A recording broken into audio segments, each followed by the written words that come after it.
Thank you for joining us today. My name is Ken Hovind. Es ist schön, dass ihr heute Morgen hier seid. Mein Name ist Ken Hovind. I was a high school science teacher for 15 years. Ich war 15 Jahre lang in der Highschool als Lehrer der Wissenschaften.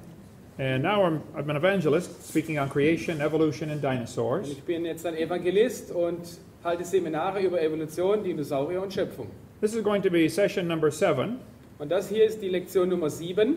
about lies in the textbooks. Es geht um die Lügen in den Schulbüchern. One of my hobbies for many years has been collecting public school textbooks. Und eines meiner Hobbys seit vielen Jahren ist das Sammeln von Schulbüchern der öffentlichen Schulen.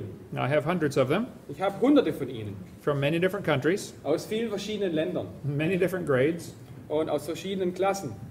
and there is much good science in the textbook. Und es gibt sehr viele gute Wissenschaft in diesen Schulbüchern. I am not against science. Und ich bin nicht gegen Wissenschaft. I like science. Ich mag Wissenschaft, I am concerned there are some lies mixed in our science textbooks. aber ich mache mir Sorgen darüber, dass ein paar Lügen in diesen Schulbüchern mit Wahrheit vermischt wurden. And that is what I'm concerned about.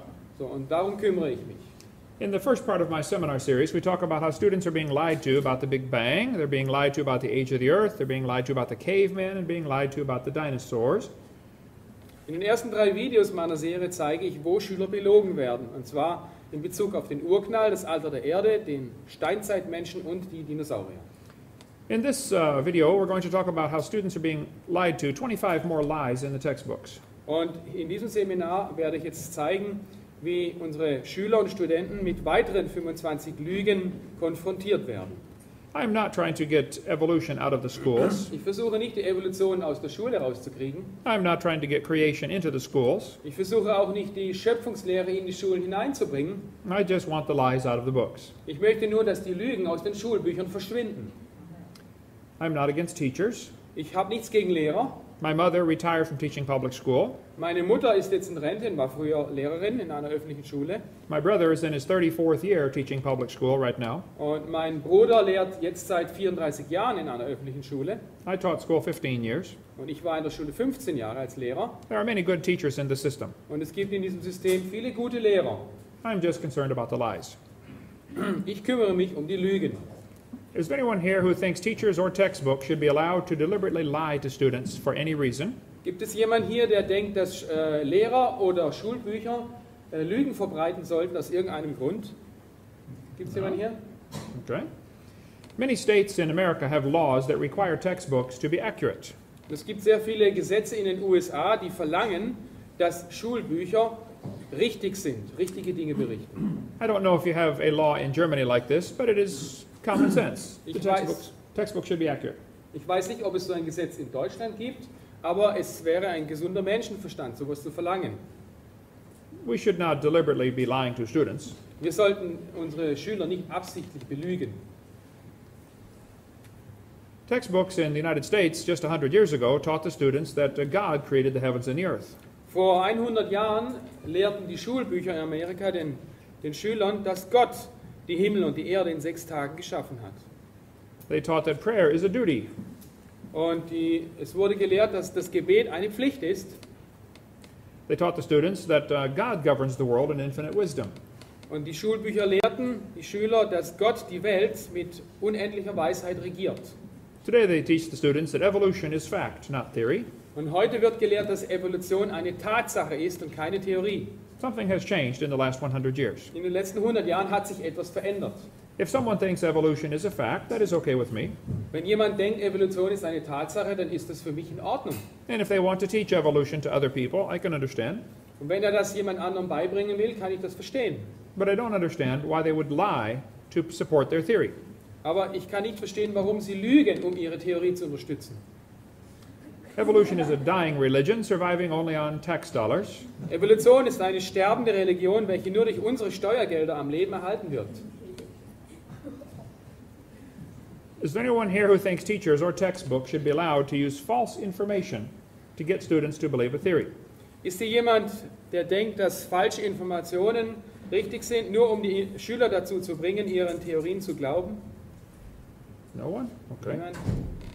Is there anyone here that thinks teachers that deliberately lie should be fired?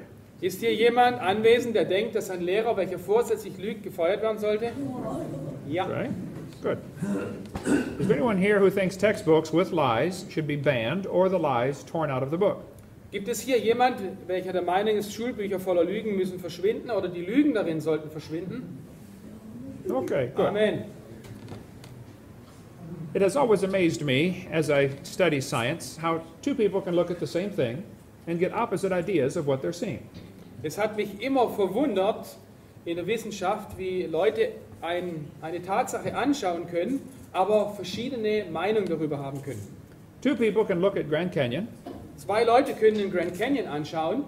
They are both looking at the same canyon. Sie schauen beide auf denselben Canyon. One of them believes in evolution, Einer glaubt an Evolution and he says, wow, look what the Colorado River did for millions and millions of years. und der eine sagt dann, wow, schau mal, was der Colorado hier in Millionen von Jahren angerichtet hat. The creationist looks at the canyon Und der Schöpfungsgläubige schaut den Canyon an and says, wow, look what the flood did in about 30 minutes. und guckt mal, was die Flut gemacht hat in ungefähr 30 Minuten. The textbooks say, over millions of years, the Colorado River carved the Grand Canyon from solid rock. Im Lauf von Jahrmillionen formte der Colorado den Grand Canyon in den massiven Felsen hinein, sagen die Schulbücher. Is this true? Ist das wahr? It's a fact, Grand Canyon exists. Es ist eine Tatsache, der Grand Canyon existiert. There are two interpretations of how it got there. Aber es gibt zwei Interpretationen, wie er entstand. The evolutionist will say the canyon formed slowly by a little bit of water and lots of time. Der Evolutionist sagt, der Canyon hat sich geformt langsam durch wenig Wasser, innerhalb langer Zeit. The creationist says, oh no, it formed quickly by lots of water and a little bit of time. Und der Kreationist sagt, der Canyon wurde schnell gebildet durch viel Wasser innerhalb kurzer Zeit. The people who believe in evolution are always trying to erase the line between their interpretation and the fact. Und die Evolutionisten versuchen immer wieder, diese Linie zu entfernen, damit die Schüler denken, ihre Erklärung sei ein Teil der Tatsachen. They include their interpretation as part of the fact. Und sie versuchen, ihre Interpretation als Tatsache auszugeben. You must be aware this is not correct. Aber du musst aufpassen, das ist nicht richtig. This author says the Colorado River has cut through layer upon layer of rock over millions of years. Und dieses Schulbuch sagt, der Colorado hat innerhalb Jahrmillionen Schicht um Schicht aus dem Felsen herausgeschnitten. I was in a debate with an atheist one time. Ich hatte einmal eine öffentliche Diskussion mit einem Atheisten. He said, Hovind, you are so stupid. Hey, Herr Hovind, du bist so dumm. Don't you know it took millions of years to make the Grand Canyon? Weißt du nicht, dass es Millionen von Jahren gebraucht hat, um den Canyon zu formen? I said, sir, I taught earth science for 15 years. Und ich sagte, mein Herr, ich habe 15 Jahre lang Wissenschaften unterrichtet. I have studied the Grand Canyon quite a bit. Und ich habe den Grand Canyon ein bisschen studiert. I was at the bottom of Grand Canyon 4 weeks ago. Ich war vor 4 Wochen am Grund des Grand Canyon.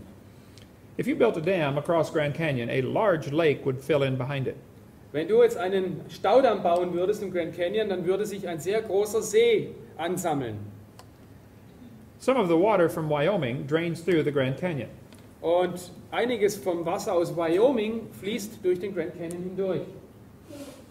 There's a large drainage area behind this canyon. Es gibt hier ein sehr großes Einzugsgebiet hinter dem Canyon.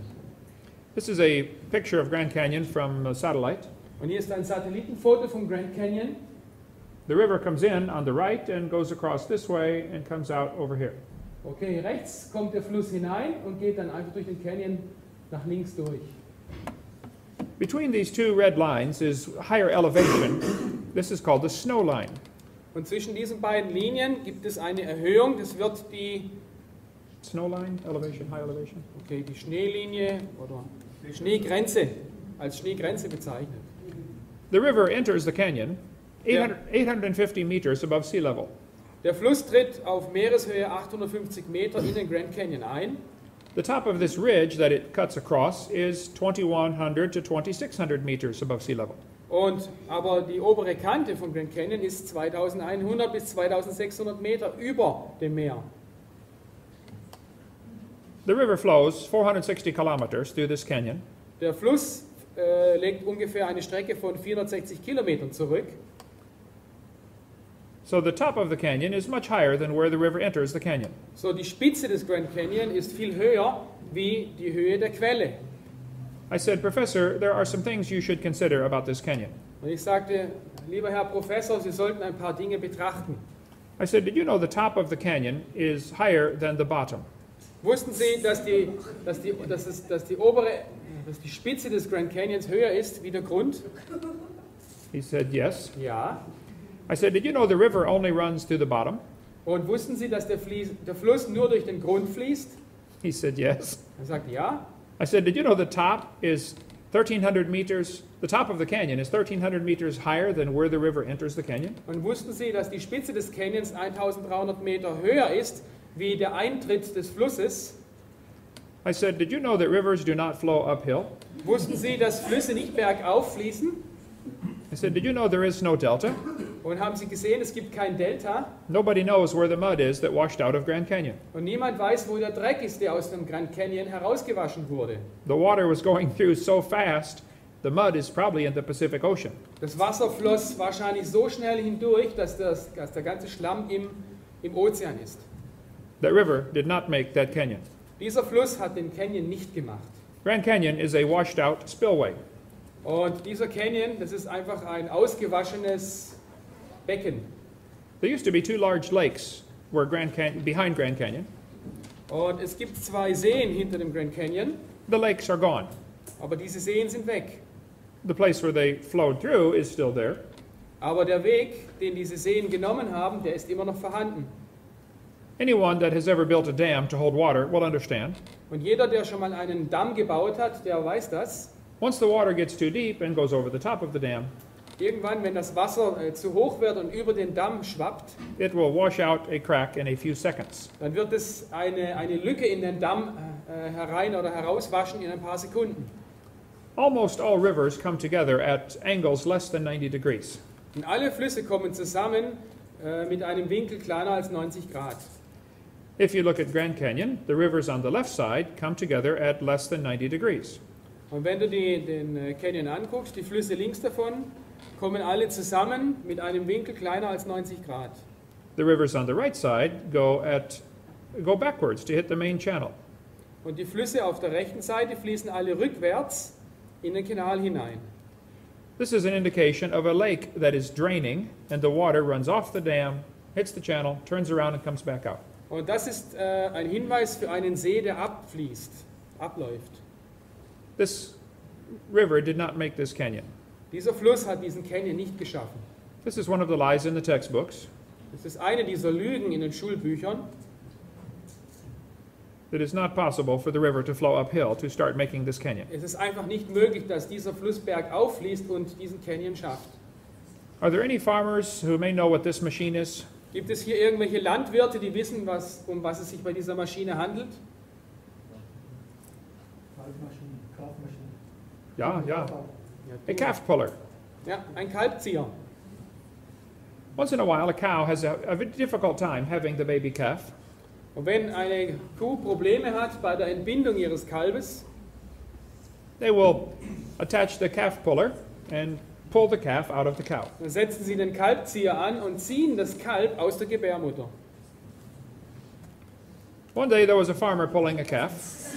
So, eines Tages musste ein Landwirt so ein Kalb auf diese Art entbinden. A man from the city stopped to see what is going on. Und jemand aus der Stadt stand dabei und fragte sich, was geht denn hier vor? The farmer said, "Do you have any questions?" Und der Landwirt fragte ihn, haben Sie irgendwelche Fragen? He said, "Yes, I have one question." Ja, ich habe eine Frage. Farmer said, "What is your question?" Und der Bauer sagte, ja, und welche Frage haben Sie?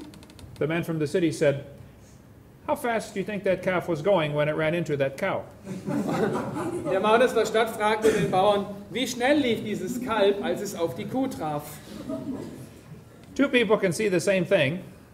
Zwei Leute können dieselbe Tatsache anschauen, One of them is getting the wrong idea. aber der eine kriegt die falsche Idee. The Bible warned us that would happen.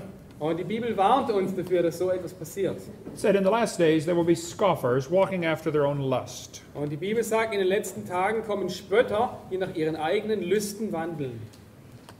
The Bible says they're going to say, "Where is the promise of his coming? Since the fathers fell asleep, all things continue as they were from the beginning of the creation." Und sie fragen, wo ist die Verheißung seiner Wiederkunft? Denn seit die Väter entschlafen sind, bleiben alle Dinge so, wie sie am Anfang der Schöpfung waren.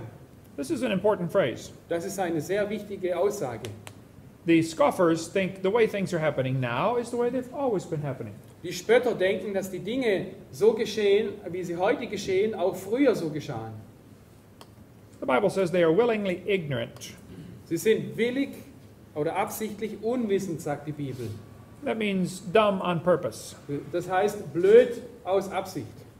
They're ignorant of how God made the heavens and the earth, Sie wissen nicht, wie Gott die Himmel und die Erde gemacht hat, and they're ignorant of the flood. und sie ignorieren die Flut. The Bible says the world was overflowed with water and perished. Die Bibel sagt, die Welt wurde vom Wasser überschwemmt und ging verloren. The scoffers don't want to admit there was a flood. Und die Spötter wollen nicht zugeben, dass es eine Flut gab. One of the scoffers in the last days was a man named James Hutton. Und einer der Spötter in unserer Zeit war James Hutton. He wrote a book and said the earth is much older than everybody thinks. Und er schrieb ein Buch, in dem es heißt, dass die Erde sehr viel älter sei, als die meisten Leute denken. In 1795, when he wrote his book, most people believed the Bible. Und 1795, als er sein Buch schrieb, glaubten die meisten Leute an die Bibel. During this time in history, there were many revolutions. Und während dieser Zeit in der Weltgeschichte gab es sehr viele Revolutionen. We had the American Revolution, the French Revolution, the Spanish, the Polish, the Italian, the German. Wir hatten die amerikanische, die französische, die spanische, polnische, italienische und deutsche Revolution. Everyone was eliminating monarchy and establishing democracy. Jeder hat die Monarchie abgeschafft und die Demokratie eingesetzt. Well, whether that's good or bad is another story. So, ob das nun gut oder schlecht ist, das ist eine andere Geschichte. But the Bible says to honor the king. Aber die Bibel sagt, ehret den König. And some people thought the Bible was an obstacle to their political objectives. So, und manche Leute dachten, die Bibel ist ein Hindernis für ihre politischen Absichten. So they wanted to discredit the Bible. So, sie wollten nun die Glaubwürdigkeit der Bibel zerstören. So when everyone thought the earth was a few thousand years old, Wenn jemand glaubt, dass die Erde nur wenige tausend Jahre alt ist, James Hutton wrote a book and said it's millions of years old. schrieb James Hutton ein Buch und sagte, die Erde ist Millionen von Jahren alt. James Hutton's book had a very strong influence on a lawyer from Scotland. Und James Huttons Buch hatte einen sehr großen Einfluss auf einen Rechtsanwalt aus Schottland. James Hutton said the present is the key to the past. Und James Hutton sagte, die Gegenwart ist der Schlüssel zur Vergangenheit. No, James, the Bible is the only perfect key to the past. Aber nein, James, die Bibel ist der einzige Schlüssel zur Vergangenheit. But his book influenced Charles Lyell. Sein Buch beeinflusste Charles Lyell. Charles Lyell was a lawyer from Scotland. Charles Lyell war ein schottischer Rechtsanwalt. He hated the Bible. Er hasste die Bibel He was looking for a way to eliminate God from his life. und er versuchte, Gott auf irgendeine Art und Weise aus seinem Leben herauszuschmeißen. Charles Lyell wrote this book in 1830. In 1830 schrieb er dieses Buch, I have it right here. Die Prinzipien der Geologie. In this book, you can see his hatred for the Bible on almost every page. Und fast auf jeder Seite kannst du den Hass auf die Bibel, seinen Hass auf die Bibel sehen. He always ridiculed the scriptures. Er hat sich immer lustig gemacht über die Bibel. He referred to it as ancient doctrines. Und er nannte sie immer antike Lehrmeinungen. He said you have a religious prejudice if you believe the Bible. Er sagte, du hast ein religiöses Vorurteil, wenn du der Bibel glaubst. He said men of superior talent who thought for themselves were not blinded by authority. Er sagte, Menschen mit überlegenerem Talent, die selbst nachdachten und nicht durch die Autorität geblendet wurden. He did not like the Bible. Er mochte die Bibel wirklich nicht. If you go to universities today, Und wenn du die heutigen Universitäten besuchst, you will probably find professors who have the same attitude. da findest du Professoren mit der gleichen Einstellung. They seem to delight in mocking God's word. Und sie haben Spaß daran, das Wort Gottes zu verspotten. Lyell said his goal was to free the science from Moses. Lyells Ziel war, die Wissenschaft von Moses zu befreien. What did he mean by that? Was hat er damit gemeint? When Lyell wrote this book, most people saw the world and believed the Bible and the flood. Als Lyell das Buch schrieb, glaubten die meisten Leute der Bibel und sahen die Erde so an, wie die Bibel sagt. He wanted people to see the world and believe in evolution. Er wollte, dass die Leute die Welt anschauen und an Evolution glauben. Lyell is the primary man responsible for developing the geologic column. Und Charles Lyell ist hauptverantwortlich dafür, dass es diese geologische Zeitskala gibt. How many of you have ever studied the geologic column in school? Wer von euch hat in der Schule schon die geologische Zeitskala studiert oder gelehrt bekommen? They gave each layer of Earth a different name and an age and an index fossil. Sie geben jeder Schicht in der Erde einen Namen, ein Alter und ein sogenanntes Indexfossil. This was done in 1830, Das wurde 1830 gemacht, before there ever was carbon dating bevor es die C14 Altersbestimmungsmethode gab or any method of dating these rocks. oder überhaupt eine Altersbestimmungsmethode für Felsen. This was all imagination. Das war alles Fantasie. It's a fact the Earth has many layers of sedimentary rock, Es ist eine Tatsache, die Erde hat sehr viele verschiedene Sedimentschichten, there are two interpretations of how they got there. aber es gibt zwei Interpretationen, wie diese entstanden. The evolutionists say they formed slowly over millions of years. Die Evolutionisten sagen, sie bildeten sich langsam über Millionen von Jahren. The creationist says these layers are all from the flood in the days of Noah. Und der Kreationist sagt, diese Schichten entstanden in der Sintflut. And once again, they always try to erase the line between their interpretation and the fact. Und immer wieder versuchen sie hier, die Trennlinie zwischen ihrer Interpretation und den Tatsachen zu entfernen. The geologic column is actually the Bible for the evolutionist. Die geologische Zeitsäule ist die Bibel der Evolutionisten. It can only be found one place in the world. Man kann sie nur an einer einzigen Stelle auf der Welt finden. The only place it exists is in the textbook. Der einzige Platz, wo die Zeitskala existiert, ist in den Schulbüchern. There is no geologic column. Es gibt keine geologische Zeitskala. It is pure imagination. Es ist reine Fantasie. This man admits it. Und dieser Mann hier gibt es zu. He said if there were a column of sediments, Wenn es eine Säule von Sedimenten gäbe, unfortunately no such column exists. unglücklicherweise existiert aber solch eine Säule nicht. It is true there are many layers of rock, Es stimmt, es gibt sehr viele Gesteinsschichten. but if the geologic column actually existed, it would be 100 miles thick, Und wenn diese, 160 kilometers. wenn diese Skala wirklich existieren würde, dann wäre sie 160 Kilometer dick. So that is one of the lies in the textbooks. So, das ist eine der Lügen in den Schulbüchern. There is no geologic column. Es gibt keine geologische Zeitskala. But all of evolution theory is based upon the geologic column. Aber die ganze Evolutionstheorie basiert auf der geologischen Zeitskala. It does not exist. Sie existiert nicht.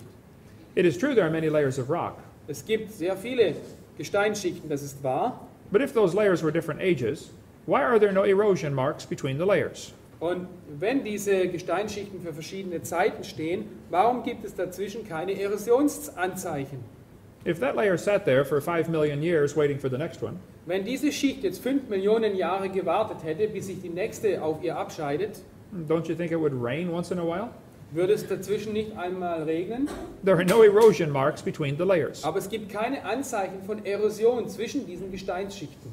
All of those layers were deposited rapidly Alle diese Gesteinsschichten wurden schnell abgeschieden, in one big flood. in einer großen Flut. And I think I can prove that. Und ich denke, ich kann das auch beweisen. If you take water and dirt and shake it up, it settles into layers. Wenn du Wasser und Dreck vermischt und in einem Zylinder schüttelst, dann wird sich der Dreck unten absetzen. I was preaching many years ago in Union Center, South Dakota. Vor einigen Jahren habe ich in Union Center, South Dakota, ein Seminar gehalten. It is not even on the map. Dieser Ort ist nicht einmal auf der Landkarte. There are only 40 people in this town. Es gibt nur 40 Leute in dem Dorf 38 of them came to the seminar. und 38 kamen zum Seminar. The other 2 were probably pulling a calf. Und die anderen 2 haben gerade ein Kalb entbunden. We had a great meeting. So, wir hatten eine großartige Veranstaltung. The preacher said, let's go to Rapid City, South Dakota.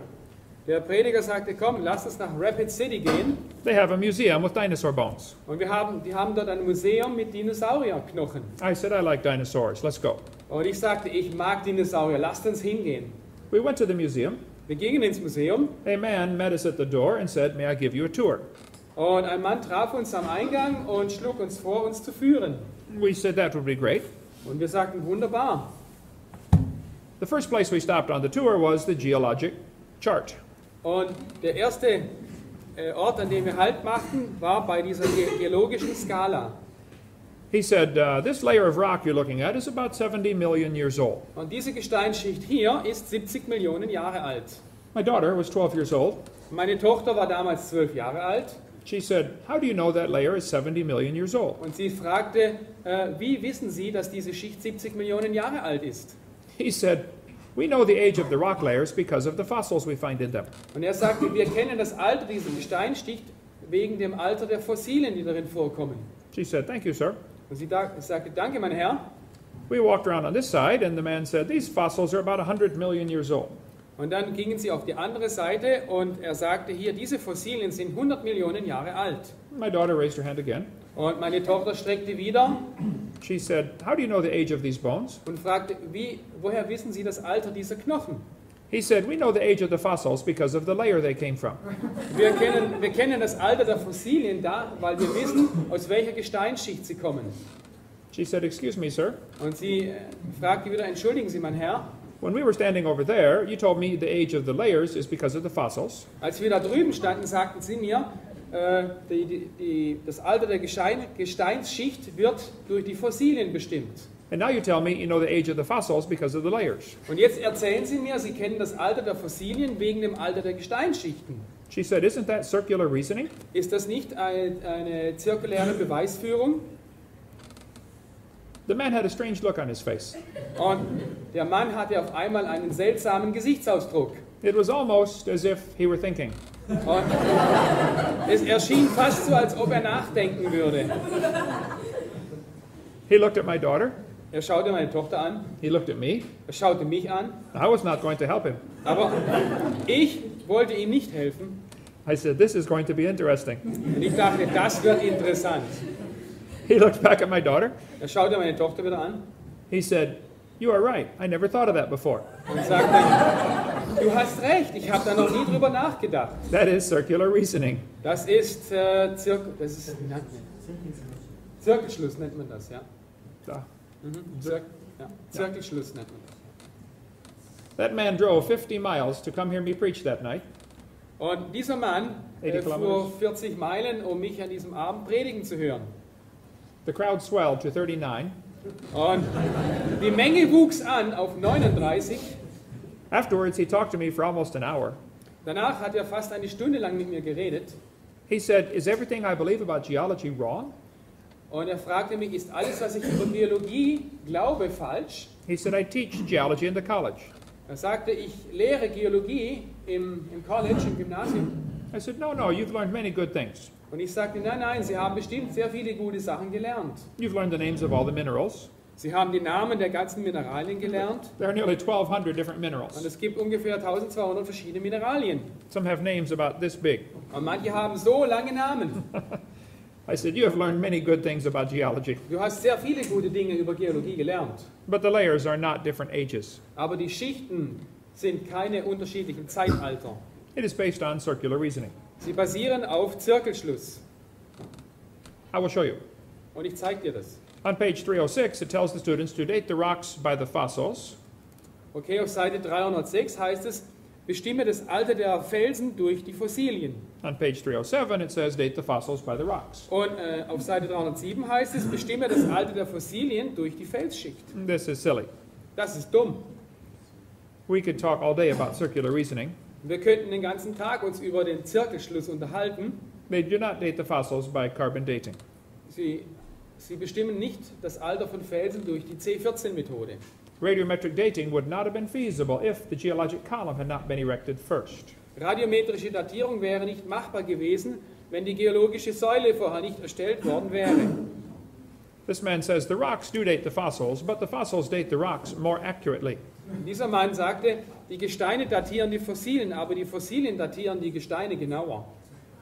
I think the cheese fell out of his sandwich. The what? The cheese fell out of his sandwich. It's Okay, not too smart. ich glaube, ihm ist der Käse vom Brot gefallen. What expression they use in Germany? His elevator doesn't go to the top. Hat nicht alle Tassen im Schrank, oder? Yeah. He doesn't have all his cups in his cupboard. Okay. There we go. I like to ask evolutionists this question. Und ich frage Evolutionisten gern ich stelle Evolutionisten gern diese Frage. I say the geologic column contains limestone quite a few different places. Die geologische Säule enthält in verschiedenen Schichten immer wieder Kalkstein. If I hand you a piece of limestone, how do you know if it's 100 million years old or 600 million years old? Und wenn ich dir so ein Stück Kalkstein gebe, woher willst du wissen, ob es 100 Millionen Jahre alt ist aus dem Jura oder 600 Millionen Jahre alt aus dem Kambrium? They're both limestone. Das sind beide Kalkstein. He said, we tell by the index fossils. Ja, das wissen wir von den Indexfossilien her. That is my point. Und genau darauf will ich hinaus. They date the rocks by the fossils. Sie datieren das Alter der Geschichten durch die Fossilien. This textbook shows the students a trilobite. Und in diesem Schulbuch wird den Schülern ein Trilobit gezeigt. It says trilobites are good index fossils. Und sie sagen, Trilobiten sind gute Indexfossilien oder Leitfossilien. If you find a trilobite, the rock is 500 to 600 million years Und old. wenn du irgendwo einen Trilobiten findest, dann ist diese Gesteinsschicht 500 bis 600 Millionen Jahre alt. I don't believe this is true. Aber ich glaube nicht, dass das stimmt. A man found a fossil of a shoe print where the man had stepped on, it smashed a trilobite. Es wurde ein versteinerter Schuhabdruck gefunden mit einem zerquetschten und zertretenen Trilobiten. How could a human step on a trilobite? Wie konnte ein Mensch auf einen Trilobiten treten? The textbooks say they lived 500 million years ago. Die Schulbücher sagen, sie lebten vor 500 Millionen Jahren.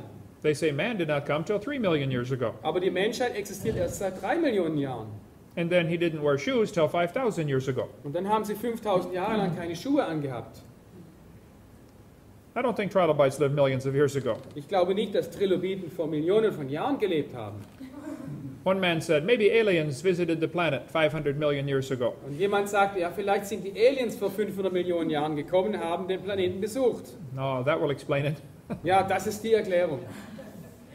Another man said, maybe there was a large trilobite shaped like a shoe that fell on a small one. Und vielleicht gab es einen Trilobiten, der aussah wie ein Schuh und der fiel dann auf den kleinen Trilobiten. There are big trilobites, Es gab große Trilobiten, but they are not shaped like a shoe. aber sie sahen nicht aus wie ein Schuh. The trilobite had the most complicated eye ever. Die Trilobiten haben die kompliziertesten und perfektesten Augen, die die Natur je hervorgebracht hat. Trilobite eyes are amazing. Trilobitenaugen sind wirklich erstaunlich. This is supposed to be one of the first creatures to evolve. Und das sollte eine der ersten Geschöpfe sein, die sich entwickelt haben. It already has the most complex eye. Es hatte schon das absolut komplizierteste Auge. So when they tell you trilobites are index fossils, that is a lie. Wenn Sie dir erzählen, dass Trilobiten Leitfossilien sind, dann ist das eine Lüge. There may be some trilobites still alive. Und es gibt heute noch Trilobiten, die leben. This textbook shows the kids an index fossil called a graptolite. Und hier wird den Kindern ein Leitfossil gezeigt, ein Graptolit. They say it's from 410 million years old. Und sie sagen, es sei 410 Millionen Jahre alt. I don't think so. Aber ich glaube das nicht. Graptolites were found still alive in 1993. 1993 hat man lebendige Graptoliten im Südpazifik gefunden. If they are still alive, they could exist in any rock layer. So, und wenn sie heute noch leben, dann können sie in jeder Gesteinsschicht vorkommen. So any index fossil dating is wrong. So, jede Datierung nach Leitfossilien ist daher falsch. The students are taught that the lobe-finned fish are index fossils from 325 million year old rock. Just a minute, I'll get it for you. Yeah, oh, well. Okay. Ah ja, okay. Es wird den Schülern gesagt, dass Quastenflosser ein Beweis für Evolution sind. This is a lie. The lobe-finned fish are still alive. Und das ist eine Lüge, denn es gibt heute noch lebendige Quastenflosser. When they found them still alive in the ocean, Man hat sie heute noch lebendig im Ozean gefunden they said, this is amazing. und sie sagen, das ist erstaunlich. They survived for 325 million years. Sie haben 325 Millionen Jahre überlebt. They never considered questioning the geologic column. Aber sie stellten nie die geologische Säule in Frage. These fish are swimming the Indian Ocean today. Heutzutage sind diese Fische noch im Indischen Ozean. This woman wrote a book about a fish caught in time. Hier ist eine Frau, die ein Buch schrieb über einen Fisch gefangen in der Zeit. She said, it's our own great uncle, 40 million times removed. Sie sagt, es ist unser eigener Urgroßonkel vor 40 Millionen Jahren. I don't think I can help someone like that. Aber so jemandem kann man nicht helfen, denke ich. You will be told dinosaurs are index fossils for 70 million year old rock. Und man lehrt uns, dass die Dinosaurier in der Kreidezeit vor über 70 Millionen Jahren lebten. I don't think so. Aber ich glaube nicht, dass das stimmt. Dinosaurs have always lived with man. Dinosaurier haben immer zusammen mit Menschen gelebt. We covered that on seminar part 3. Das haben wir im Seminar Nummer 3 gesehen. A medical doctor found blood cells inside dinosaur bone. Ein Pathologe untersuchte Dinosaurierknochen und fand dort Blut im Knochen. Human hands have been found fossilized with dinosaur bones. Versteinerte Menschenhände wurden zusammen mit Dinosaurierknochen gefunden. The layers are not different ages. Und die Gesteinsschichten sind nicht verschiedene Zeitalter. All over the world, petrified trees are found standing up, connecting these layers. Und überall in der Welt findet man versteinerte Bäume, die durch diese Gesteinsschichten hindurchgehen. How can the layers be different ages? So, wie kann es sein, dass diese Gesteinsschichten ein unterschiedliches Alter haben? How long does a dead tree stand up in Germany before it falls down? Wie lange steht ein abgestorbener Baum in Deutschland herum, bis er zusammenfällt? Probably less than 1 million years. Ich glaube weniger als 1 Million Jahre.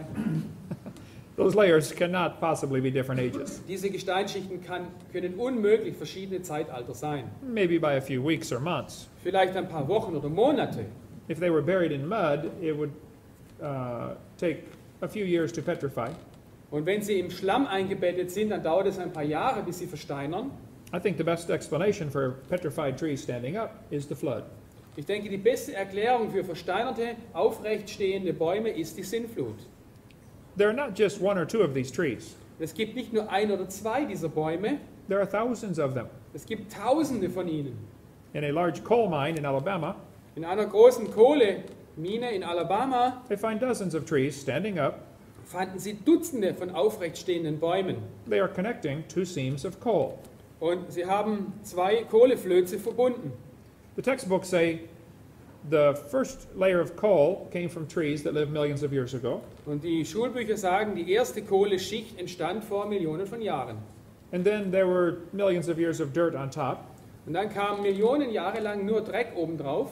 and then another forest had to grow, In der Zeit wuchs ein anderer Wald heran and it had to get compacted into coal. und der wurde dann auch wieder zusammengedrückt und zu Kohle umgebildet. This is not possible. Aber das ist unmöglich. If you look at all the evidence, Wenn du die ganzen Beweise anschaust, it is easy to show the 2 layers of coal formed within a few months of each other. dann kann man sehen, dass diese Kohleflöze oder Kohleschichten sich innerhalb weniger Monate gebildet haben. These trees are overlapping. Diese Bäume überlappen sich nämlich. This tree is almost 10 meters tall, standing straight up. Und dieser Baum hier ist ungefähr 10 Meter lang, steht aufrecht. In Nova Scotia, Canada, there are hundreds of petrified trees standing straight up. In Nova Scotia in Kanada findet man hunderte von solchen aufrecht stehenden Bäumen. They go through nearly 800 meters of rock. Und sie gehen durch fast 800 Meter Gesteinsschicht. I don't think it's smart to say the layers are forming slowly. Ich denke, es ist nicht sehr klug zu sagen, dass sich diese Gesteinsschichten über Millionen von Jahren gebildet haben. We could talk a long time about this. Darüber könnten wir uns noch lange unterhalten. I just hate to see students lied to. Ich hasse es, wenn Schüler angelogen werden. The layers are not different ages. Diese Gesteinsschichten sind nicht verschiedene Zeitalter. Sometimes the trees are upside down. Manchmal stehen diese Bäume auch umgekehrt, mit dem Kopf nach unten. Now we really have a problem. Jetzt haben wir echt ein Problem. I've thought about this for a long time. Ich habe lange darüber nachgedacht. The evolutionist has 2 ways to solve this problem. Und der Evolutionist hat 2 Möglichkeiten, aus diesem Dilemma herauszukommen. He can say, the trees stood there for millions of years waiting for rock to form around them. Er kann zum Beispiel sagen, die Bäume standen Millionen von Jahren aufrecht. Or the trees grew through hundreds of meters of solid rock looking for sunlight. Oder die Bäume wuchsen durch hunderte von Metern festem Sedimentgestein, um an die Sonne heranzukommen. There's a 3rd way to look at this. Aber es gibt noch einen dritten Weg, das anzuschauen. The trees were buried in a big flood. Die Bäume wurden durch eine große Flut begraben. How fast was that calf going? Wie schnell lief dieses Kalb? Keep that thought in mind. Behalte diesen Gedanken im Kopf. Over 20,000 trees were blown into Spirit Lake in Washington. Über 20.000 Bäume wurden in den Spirit Lake geblasen in Washington. None of them grew there. Kein einziger Baum wuchs in dem See. This happened when the volcano exploded. Und das passierte, als der Mount St. Helens explodierte. Those trees are stuck in the mud at the bottom. Und diese Bäume steckten in dem Schlamm des Sees They are petrifying, und sie versteinern, standing up, aufrecht stehend running through dozens of layers. und reichen stecken in verschiedenen Gesteinsschichten. It does not take long for things to petrify. Es dauert nicht lang, damit Dinge versteinern. Here is petrified firewood. Hier haben wir versteinertes Feuerholz Here's a petrified dog inside a tree. und hier ein versteinerter Hund in einem Baum. He apparently chased an animal up the tree and got stuck. Er hat sehr wahrscheinlich ein Tier gejagt und ist dort stecken geblieben. Here's a petrified cowboy boot. Hier haben wir einen versteinerten Cowboy-Stiefel The leg is still inside the boot. und immer noch steckt das Bein des Cowboys drin. The boot was made in the 1950s. Und der Stiefel wurde in den 50er Jahren gemacht. This is a petrified fish giving birth. Und hier sehen wir einen versteinerten Fisch, der gerade ein Kind auf die Welt bringt. It does not take millions of years to give birth. Aber eine Geburt dauert nicht Millionen von Jahren. Here's a petrified hat. Und hier haben wir einen versteinerten Hut. Petrified pickle in a jar. Und hier haben wir eine versteinerte Gurke in einem Glas. I have this one in my museum. Diese steht in meinem Museum. The lid to the jar rusted off, Und der Deckel des Glases ist verrostet. and the pickle inside turned to stone. Und die Gurke versteinerte da drin. Here's our petrified sacks of flour. Und hier ist ein versteinerter Mehlsack. This is from a flour mill that flooded in 1910. Und das ist von einer Mühle, die 1910 überflutet wurde. So when they tell you layers are different ages, that is simply a lie. Und wenn sie dir erzählen, diese Gesteinsschichten stellen Zeitalter dar, dann ist das eine Lüge. 80 to 85% of the Earth's surface does not even have 3 of these geologic periods in correct consecutive order. 80 bis 85% der Oberfläche des Festlandes haben nicht einmal 3 geologische Perioden in dieser korrekten Aufeinanderfolge. This geologic column does not exist, but that changed people's worldview back in the 1830s. Diese geologische Säule existiert nicht, aber es änderte die Weltanschauung der Leute. This book had a very strong influence on the world. Dieses Buch hatte einen sehr starken Einfluss auf die Welt. It especially affected a young preacher who just graduated from Bible college. Und dieses Buch hat einen großen Einfluss auf einen jungen Prediger, der gerade von der Bibelschule kam. His name was Charles Darwin. Sein Name war Charles Darwin. He graduated from Bible college to be a preacher. Er kam frisch vom Bible College, um ein Prediger zu werden. And he was going to sail around the world for 5 years. Und er wollte 5 Jahre lang um die Welt segeln. He brought some books with him to read. Und er nahm sich ein paar Bücher mit. He brought his Bible, Seine Bibel and he brought Charles Lyell's book. und Charles Lyells Buch nahm er mit. He said that book changed his life forever. Und er sagte, dieses Buch veränderte sein Leben für immer. That is very true. Und das stimmt absolut. He said, disbelief crept over me slowly. I felt no distress. Und der Unglaube überkam mich zuerst sehr, sehr langsam und ohne Spannung. He lost his faith in the Bible. Und er verlor den Glauben an die Bibel. After he died, his wife invented the story that he repented on his deathbed. Und nach seinem Tod erfand seine Ehefrau die Geschichte, dass er auf seinem Sterbebett Buße tat. That story still circulates today. Und diese Geschichte ist heute noch überall zu hören. As Darwin sailed around the world, Als Darwin die Welt umsegelte, he came to these islands right there. erreichte er genau hier diese Inseln. There on those islands, he noticed there were 14 varieties of finches. Und auf diesen Inseln gibt es 14 Variationen von Finken. He studied the birds carefully. Er studierte diese Vögel sehr genau He said, I think these birds have a common ancestor. und er sagte, ich denke, diese Vögel haben einen gemeinsamen Vorfahren. I agree. Und da stimme ich ihm zu. It was a bird. Es war ein Vogel. Then he said, maybe this proves birds are related to bananas.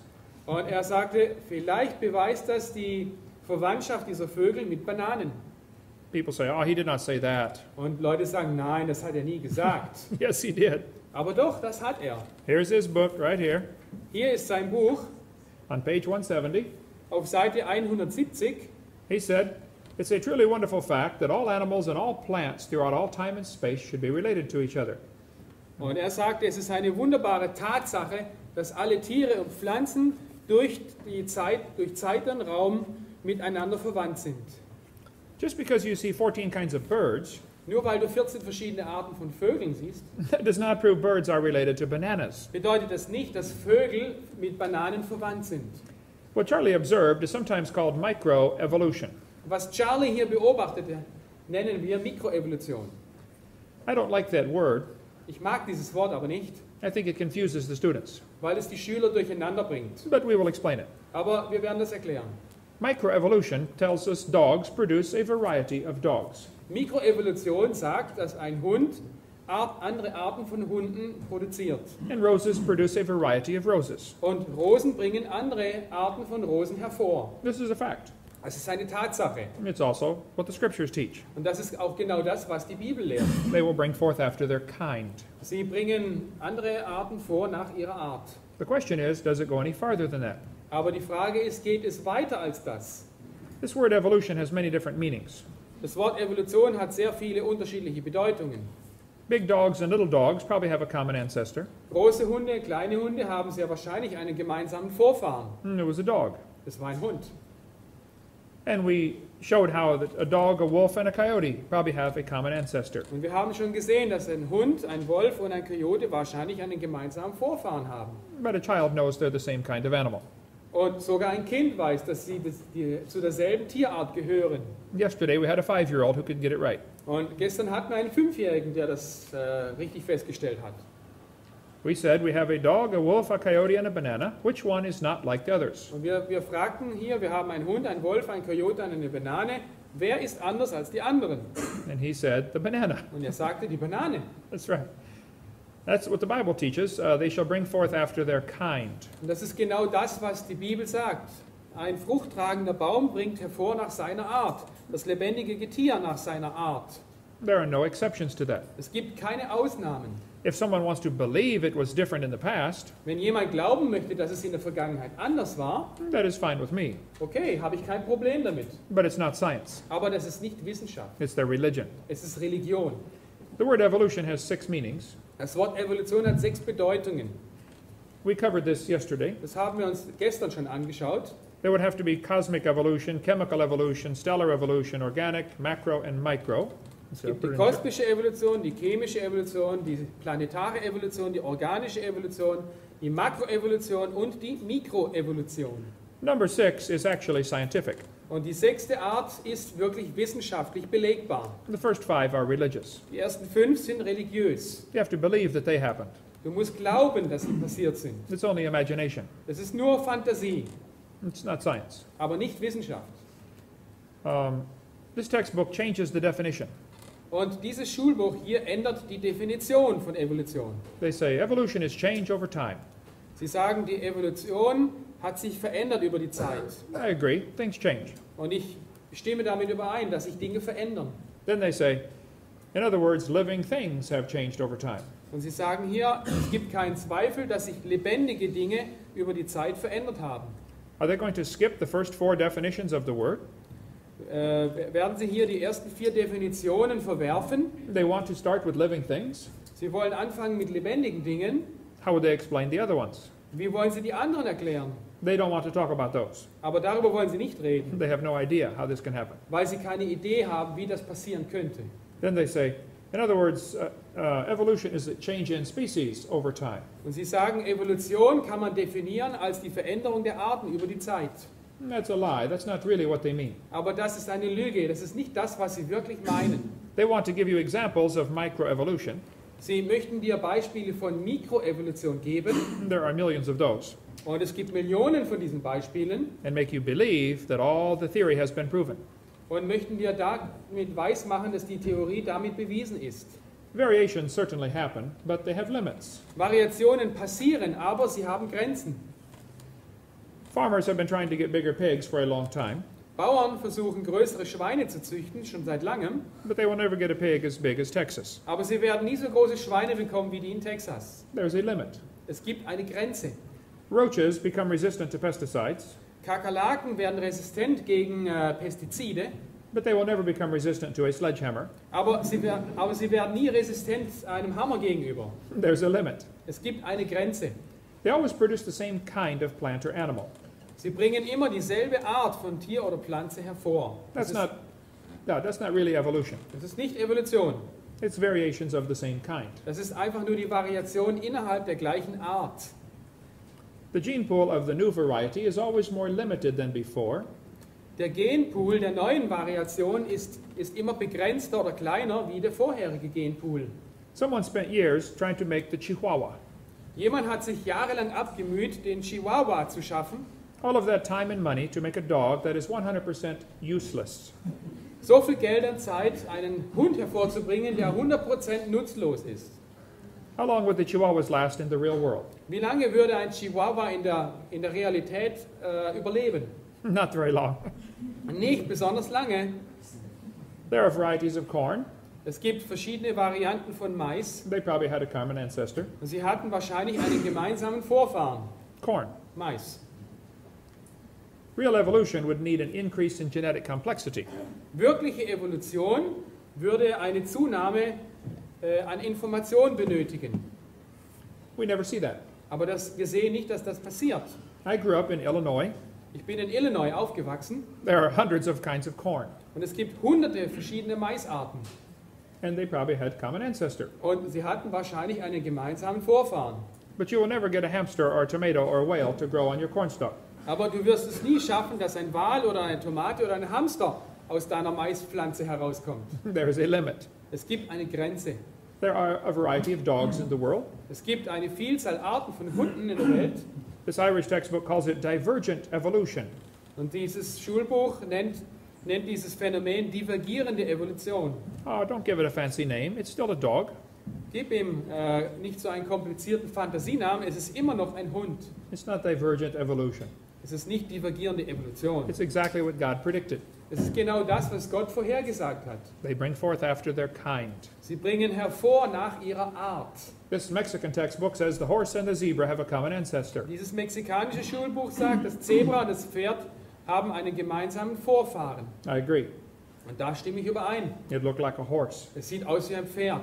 Four-wheel drive, Vierradantrieb, genuine leather upholstery, echtes Lederpolster, just like a horse. wie ein Pferd. There are some big horses and little horses today. Es gibt heutzutage kleine und große Pferde. Here's the world's smallest horse visiting our museum. Hier ist das kleinste Pferd, das unser Museum besucht. It is useless. Es ist absolut nutzlos. It won't bark. Es wird nicht bellen. You can't ride it. Du kannst es nicht reiten. My granddaughter could ride it.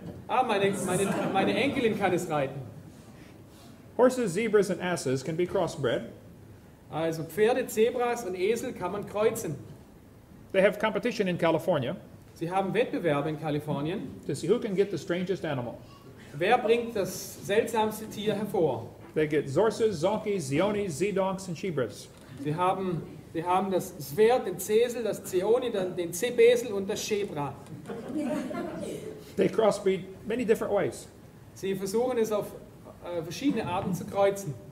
Here are zebroids. Man sieht hier Zebroide. In the last 100 years, the Kentucky Derby has had an average winning speed drop from 127 to 123. Und im Kentucky Derby gab es in den 100 letzten Jahren unterschiedliche Durchschnittsgeschwindigkeiten. Von 127 Sekunden bis auf 123 Sekunden war die Durchschnittsgewinnerzeit. They have had some good times turned in the past. Sie hatten ein paar sehr gute Zeiten in der Vergangenheit. How much money do you think has been spent trying to get faster horses to win the Kentucky Derby? Was denkst du, wie viel Geld wurde hier eingesetzt, um schnellere Pferde zu züchten, die am Kentucky Derby gewinnen? How much careful selective breeding has been done? Wie viel sorgfältiges Züchten war nötig? Like millions of dollars. Ich denke, Millionen von Dollar wurden hier eingesetzt. I don't know if they reached the limit or not. Ich bin nicht sicher, ob sie das Limit oder die Grenze erreicht haben. I think they're probably getting close. Ich denke, sie kommen sehr nahe dran. If you really want to win this race, Wenn du wirklich dieses Rennen gewinnen willst, why don't you grow wings on your horse and fly around the track in 10 seconds? warum züchtest du nicht Flügel an die Pferde und gewinnst in ein paar Sekunden dieses Rennen? The point is, there are limits. Der Punkt ist, es gibt Begrenzungen. The evolutionist does not seem to understand this. Aber der Evolutionist scheint das nicht zu verstehen. Probably the cows had a common ancestor. Wahrscheinlich hatten die Kühe einen gemeinsamen Vorfahren. It was a cow. Und es war eine Kuh. There's a magazine to order chickens. Es gibt ein Magazin, bei dem man Hühner bestellen kann. There are 20 varieties of chickens you can order. Es gibt dort 20 verschiedene Arten von Hühnern zum Bestellen. But it says, jungle fowl are the original bird from which all varieties of chickens are derived. Und hier gibt es den roten Dschungelhahn, von dem alle anderen Varianten abgeleitet wurden. All of the chickens had a common ancestor. Alle diese Hühner hatten einen gemeinsamen Vorfahren. And guess what it was? Nun rate mal, was es war. A chicken. Ein Huhn. There are 8 kinds of bears in the world. Es gibt 8 verschiedene Bärenarten in der Welt. They might have had a common ancestor. Und sie haben wahrscheinlich einen gemeinsamen Vorfahren. A bear. Ein Bär. Broccoli, cauliflower, and cabbage all came from a common root. Brokkoli, Spinat und Cauliflower, weiß ich nicht was. Hä? Wie? Blumenkohl haben alle einen gemeinsamen Vorfahren. It was a plant. Das war eine Pflanze. That's not evolution. Das ist nicht Evolution. This is an English walnut tree grafted onto the stump of a black walnut tree. Und hier gibt es einen Walnussbaum, der auf den Stamm eines schwarzen Walnussbaums aufgepfropft wurde. There are millions of these in California. Es gibt Millionen von diesen in Kalifornien. The English walnut tree has better fruit, better nuts, Der englische Walnussbaum liefert bessere Nüsse, but the root system rots easily. aber das Wurzelsystem verfault sehr schnell. The black walnut root system is very good, Und das Wurzelsystem des schwarzen Walnussbaums ist sehr gut, but the nut is hard to crack and does not taste as good. aber die Nuss ist sehr schwer zu knacken und schmeckt auch nicht besonders gut. So they graft them together. So haben sie sich einfach zusammengepfropft. That's because they are the same kind. Das geht deswegen, weil sie von derselben Art sind. You could never grow this tree on the back of a turtle. Und du kriegst diesen Baum nie zum Wachsen auf dem Rücken einer Schildkröte. The Bible says they bring forth after their kind. Die Bibel sagt, sie bringen ihre Nachfahren vor nach ihrer Art. There are no exceptions to that. Und es gibt keine Ausnahmen für diese Regel. God said that 10 times in the first chapter. Im ersten Kapitel in der Bibel sagt Gott das 10-mal. I think he wants us to get the message. Ich denke, To get this message, to understand the meaning. okay, ich möchte, dass ihr das wirklich versteht. James Hutton wrote a book and made people doubt the earth was 6,000 years old. Ein Mann namens Hutton schrieb ein Buch und dadurch zweifelten Menschen die Tatsache an, dass die Erde 6000 Jahre alt ist. Charles Lyell wrote a book and made people doubt the flood. Charles Lyell schrieb ein Buch und ließ Menschen an der Sintflut zweifeln. Charles Darwin wrote a book and made people doubt the Creator. Charles Darwin schrieb ein Buch und ließ die Menschen am Schöpfer zweifeln. And those same 3 teachings are still in textbooks today. Und alle 3 dieser falschen Lehren stehen immer noch in den Schulbüchern heutzutage. We are still teaching students the earth is millions of years old. Wir bringen Schülern immer noch bei, die Erde ist Millionen von Jahren alt. We are still teaching them this uniformitarian idea.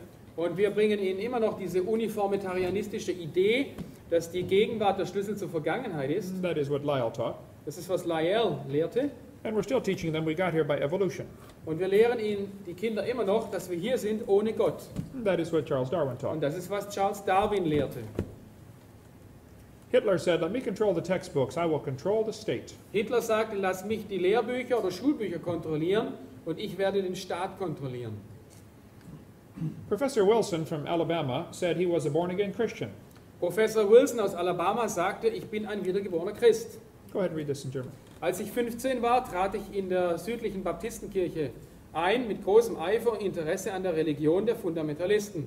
Ich trat mit 17 aus, als ich an die Universität von Alabama kam und von der Evolutionstheorie hörte. His first year in college destroyed his faith in the Bible. Das erste Jahr am College zerstörte seinen Glauben an die Bibel. This happens to millions of students. Und das passiert Millionen von Schülern. Scott wrote me a letter. Scott schrieb mir einen Brief. He said, oh, you can read this in German here. Dr. Hovind, bis ich ins College ging, war mein Glaube an Gott gesund, aber mein Geschichtsunterricht am College hat dazu geführt, dass dieser Glaube zerstört wurde. Ich fing an, die Bibel, Gottes Wort, anzuzweifeln. Ich fing sogar an, daran zu zweifeln, dass Jesus wirklich Gottes Sohn ist und für meine Sünden starb und auferstand. Mein bester Freund zeigte mir ihre Videos und was ich sah, erfüllte mich mit Ehrfurcht. Alles, was ich dachte, über das Leben zu wissen, änderte sich. His college history class almost destroyed his faith. Der Geschichtsunterricht in seinem College zerstörte fast seinen Glauben. This happens every day. Das passiert jeden Tag. 75% of children raised in Christian homes who go to public school reject the Christian faith after 1 year of college. 75 aller Kinder aus christlichen Elternhäusern, die öffentliche Schulen besuchen, werden einfach in ihrem Glauben verzweifeln im ersten Jahr. I think the creation ministry is the greatest ministry in the world today. Und ich denke, der Schöpfungsdienst ist der größte Dienst heutzutage in der Welt. This is the message this world needs. Das ist die Botschaft, die diese Welt braucht. There are two great sermons in the book of Acts. Es gibt in Apostelgeschichte 2 große Predigten. In Acts chapter 2, Peter was preaching to the Jews.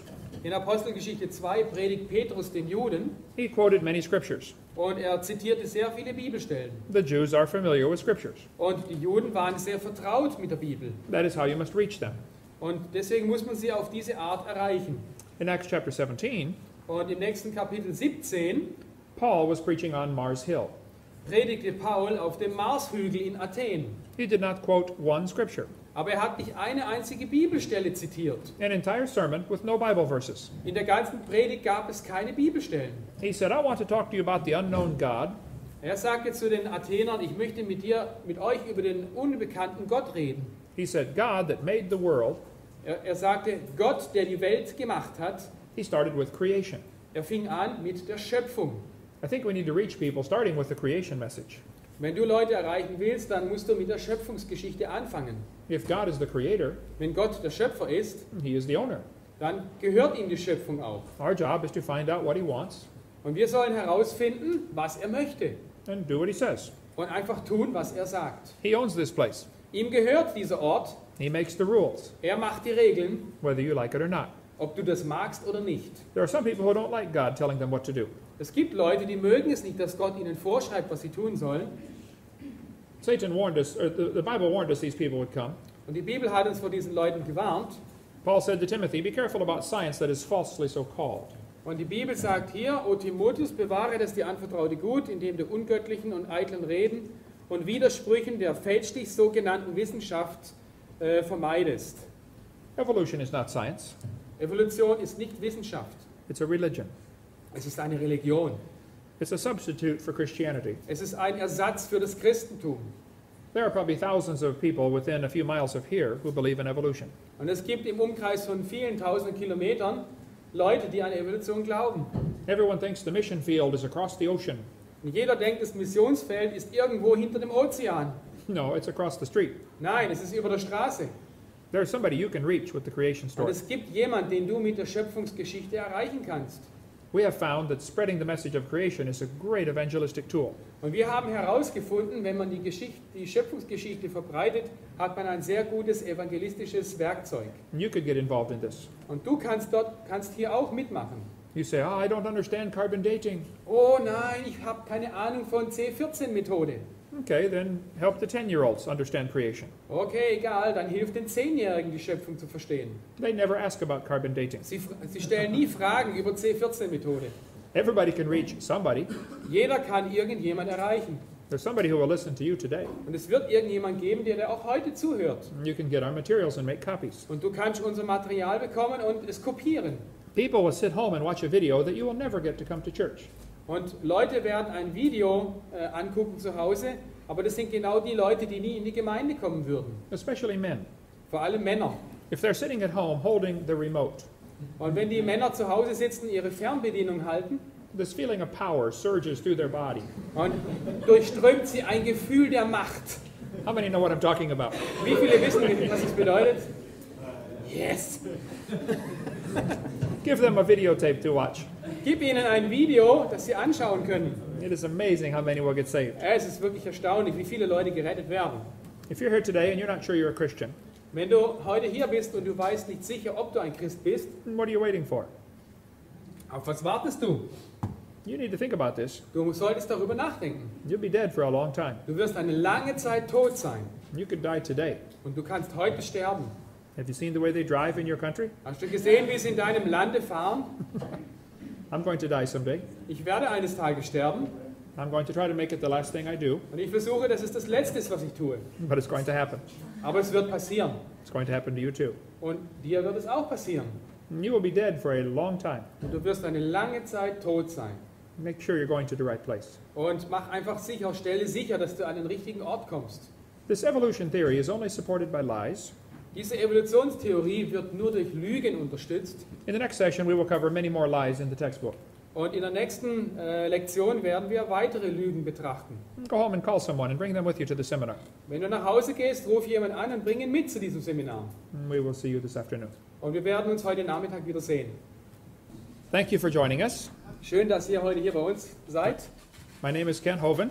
Mein Name ist Kent Hovind. I taught high school science for 15 years, Ich lehrte auf der High School seit 15 Jahren Wissenschaft. and now I speak on creation and evolution Und nun spreche ich über die Schöpfung, Evolution und Dinosaurier. and dinosaurs.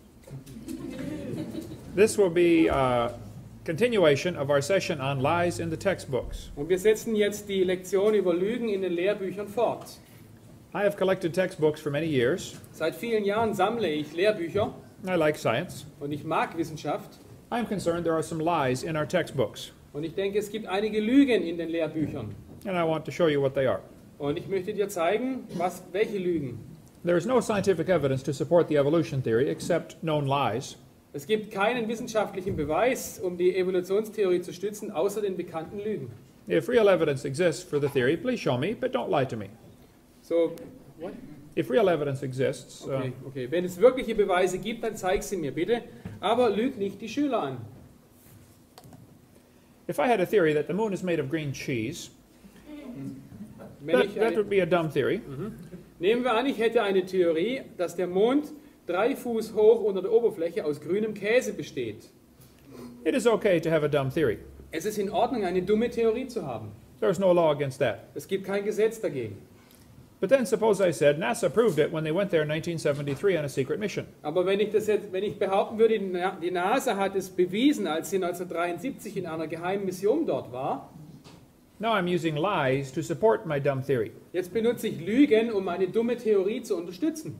It is worse to get paid by tax dollars while I lie to support my dumb theory. Und es ist noch viel schlimmer, wenn ich mich für diese Lügen mit Steuergeldern bezahlen lasse. It is okay if someone wants to believe in evolution. Es ist in Ordnung, wenn jemand an Evolution glauben möchte. I don't mind about that. Das ist mir eigentlich egal. I don't want them to lie to support their theory. Aber ich möchte nicht, dass sie lügen, um ihre Theorie zu unterstützen. And I really don't want to pay their salary while they lie to support their theory. Aber ich möchte vor allem nicht ihren Lohn bezahlen, während sie andere Leute anlügen, um ihre Theorie zu unterstützen. Let's talk about some of the lies in the textbooks. Und jetzt wollen wir über ein paar Lügen in den Schulbüchern reden. The textbook says we have evidence from fossils. Die Schulbücher sagen, wir haben Beweise von den Fossilien. This is silly. Das ist dumm. No fossils count as evidence for evolution. Überhaupt kein Fossil kann als Beweis für Evolution gelten. You cannot prove those fossils had any children. Du kannst nicht beweisen, dass diese Fossilien irgendwelche Kinder hatten. You sure can't prove they had different children. Und du kannst noch nicht beweisen, dass sie unterschiedliche Kinder hatten. Evolution is dead. Some followers are having a hard time letting it go. They even lie to make you think everything is fine. Die Evolution ist tot und manche Anhänger haben Schwierigkeiten, sie fahren zu lassen. Sie lügen sogar, um uns glauben zu machen, dass alles in Ordnung sei. They say he never looked better. Pulse and heart rate look good. Die Ärzte sagen, sie sahen nie besser aus, ihr Puls und ihre Herzfrequenz sind gut. No, it is dead. Ja, die Evolution ist tot. Time to bury it. Es ist Zeit, sie zu begraben. Evolution is based on two faulty assumptions. They say mutations make something new and natural selection makes it survive and take over the population. Die Evolution basiert auf 2 falschen Annahmen. Die erste ist, Mutationen bringen etwas Neues hervor und die natürliche Selektion lässt das Neue überleben und die ganze Population. In order for evolution to work, one animal must evolve a little better than the rest. Damit Evolution funktioniert, muss ein Tier sich weiterentwickeln und fortschrittlicher sein wie der Rest. The rest have to die, Der Rest muss aussterben, or else the new improved genes are swamped into the gene code. damit die neuen verbesserten Gene in den Genpool hineinkommen. Evolution is a religion of death. Die Evolution ist eine Religion des Todes. The question is simple. Did man bring death into the world, or did death bring man into the world? Die Frage ist wirklich, hat der Mensch den Tod in die Welt gebracht oder hat der Tod den Menschen in die Welt gebracht? These two theories are opposite. Und diese zwei Theorien widersprechen sich, schließen sich aus. They say mutations are the source of variations in populations. Man behauptet, Mutationen seien die ursprüngliche Quelle der Variationen. There's no question, mutations happen. Es gibt keine Frage, Mutationen passieren. But no one has ever seen a good one. Aber niemand hat je eine gute Mutation gesehen. Mutations do not produce evolution. Mutationen bringen keine Evolution hervor. They only degrade the gene code. Mutationen verringern den genetischen Code oder beschädigen ihn. Here's a mutated bull. He has 5 legs. Wir haben hier einen mutierten Bullen mit 5 Beinen. There's no new information added. Es wurde keine neue Information hinzugefügt, It's a scrambling of existing information. sondern hier wurden existierende Informationen durcheinander gebracht. The bull already has information on how to make a leg. In dem Bullen war die Information vorhanden, wie ein Bein entstehen muss. It just made one in the wrong place.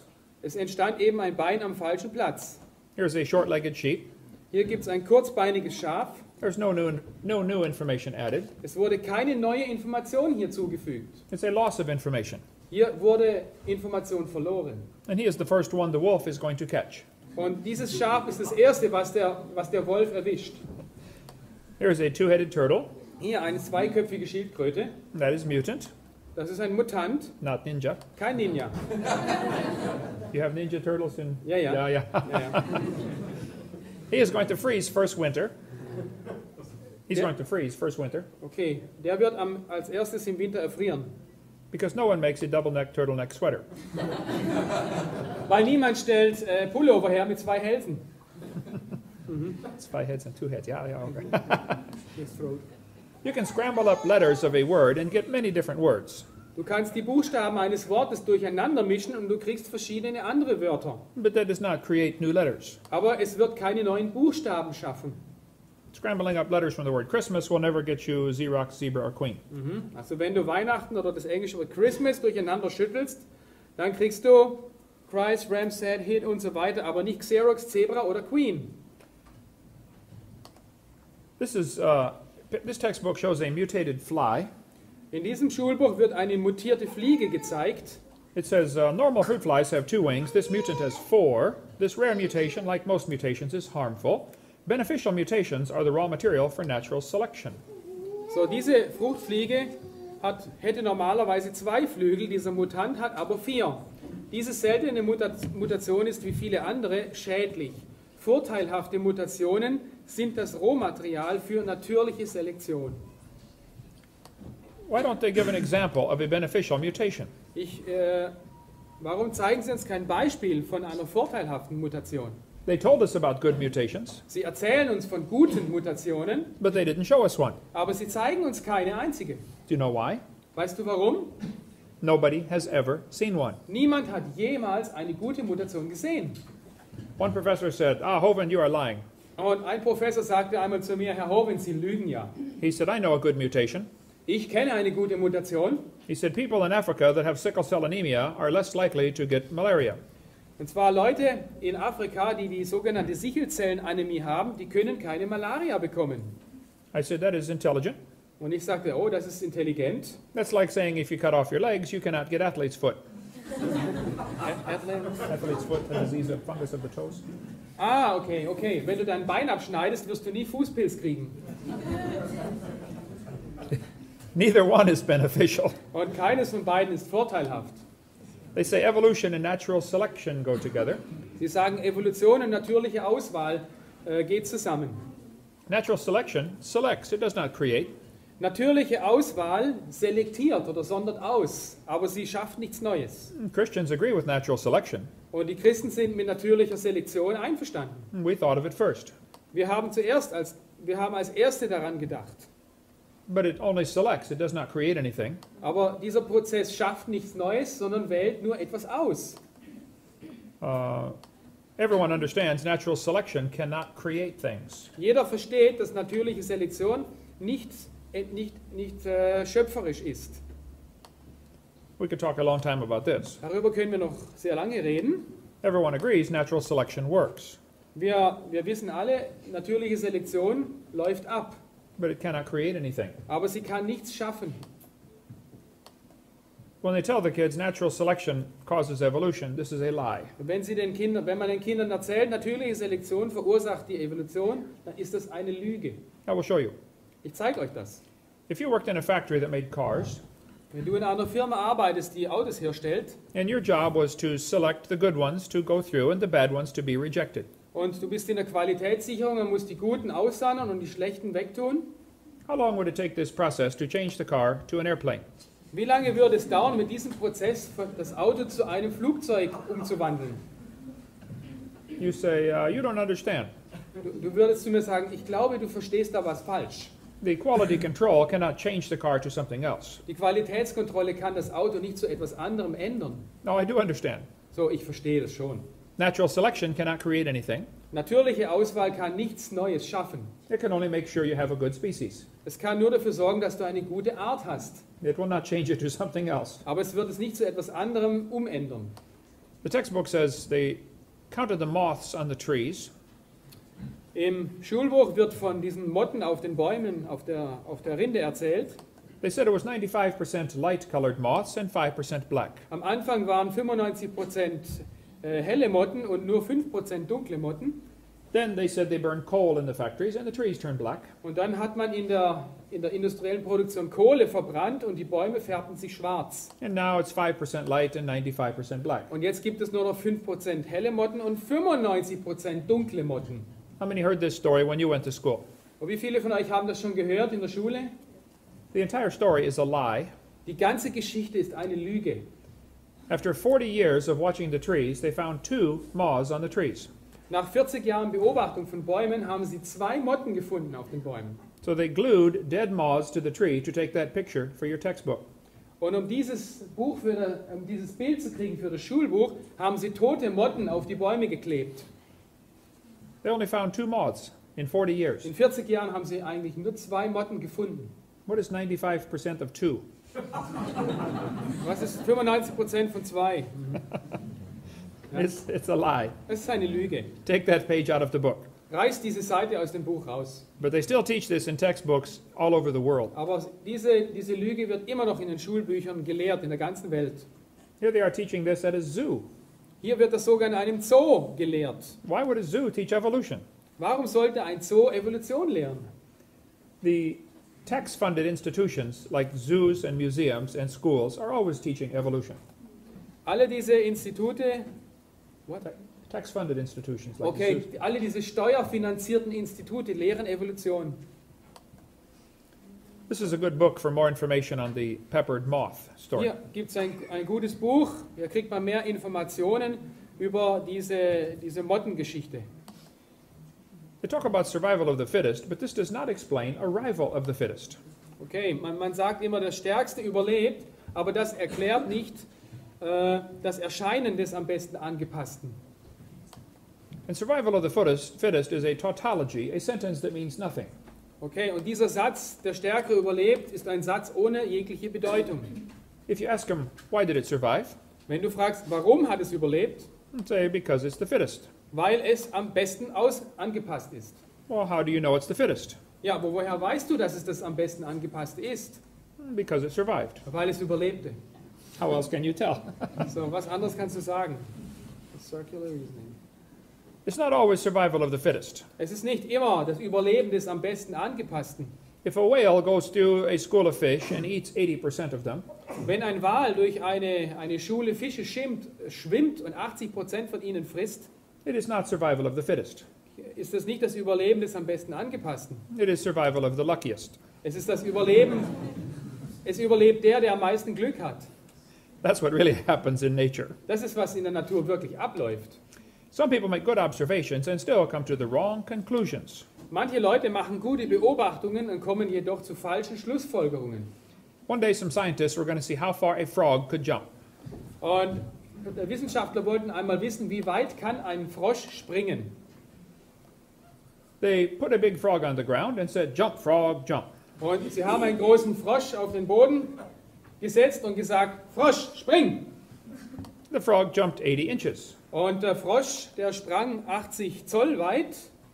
They brought him back and cut off one leg Sie haben ihn zurückgeholt und einen Fuß abgeschnitten and said, "Jump, frog, jump." und gesagt, Frosch, spring, spring. He jumped 70 inches. Und er sprang 70 Zoll. They brought him back, cut off another leg, Sie haben ihn zurückgeholt, noch ein Bein abgeschnitten and said, jump, frog, jump. und gesagt, Frosch, spring, spring. He jumped 60 inches. Und er sprang 60 Zoll weit. They brought him back, cut off another leg, Sie haben ihn zurückgeholt, noch einen Fuß abgeschnitten and said, jump, frog, jump. und gesagt, Frosch, spring, spring. He jumped 50 inches. Und er sprang 50 Zoll weit. They brought him back, cut off his last leg, Und sie holten ihn zurück und schnitten sein letztes Bein ab and said, jump, frog, und jump. sagten, Frosch, spring, spring. They expected he might go maybe 40. Sie haben 50 Zoll erwartet, Actual jump was 0. aber er sprang überhaupt nicht mehr. The frog did not move. So, der Frosch hat sich nicht bewegt. They yelled louder, jump, frog, jump. Sie haben lauter geschrien, Frosch, spring, spring, spring. The frog did not move. Aber der Frosch bewegte sich nicht. The scientists were confused. Und die Wissenschaftler waren wirklich verwirrt. They tried the experiment again. Sie haben das Experiment wiederholt New frog. mit einem neuen Frosch They got the same results. und sie kamen zum selben Ergebnis. So the scientists looked at their data. So, die Wissenschaftler haben dann ihre Daten angeschaut. They said the frog jumped less as the legs were removed. Der Frosch springt immer weniger weit, je mehr Beine entfernt werden. They said, but we must conclude that a frog with no legs goes deaf. So, deswegen müssen wir schließen, ein Frosch ohne Beine ist taub.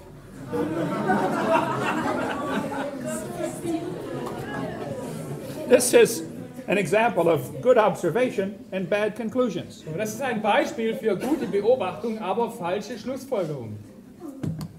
That's what happened with the fruit flies. Okay, genau das gleiche passiert mit den Fruchtfliegen.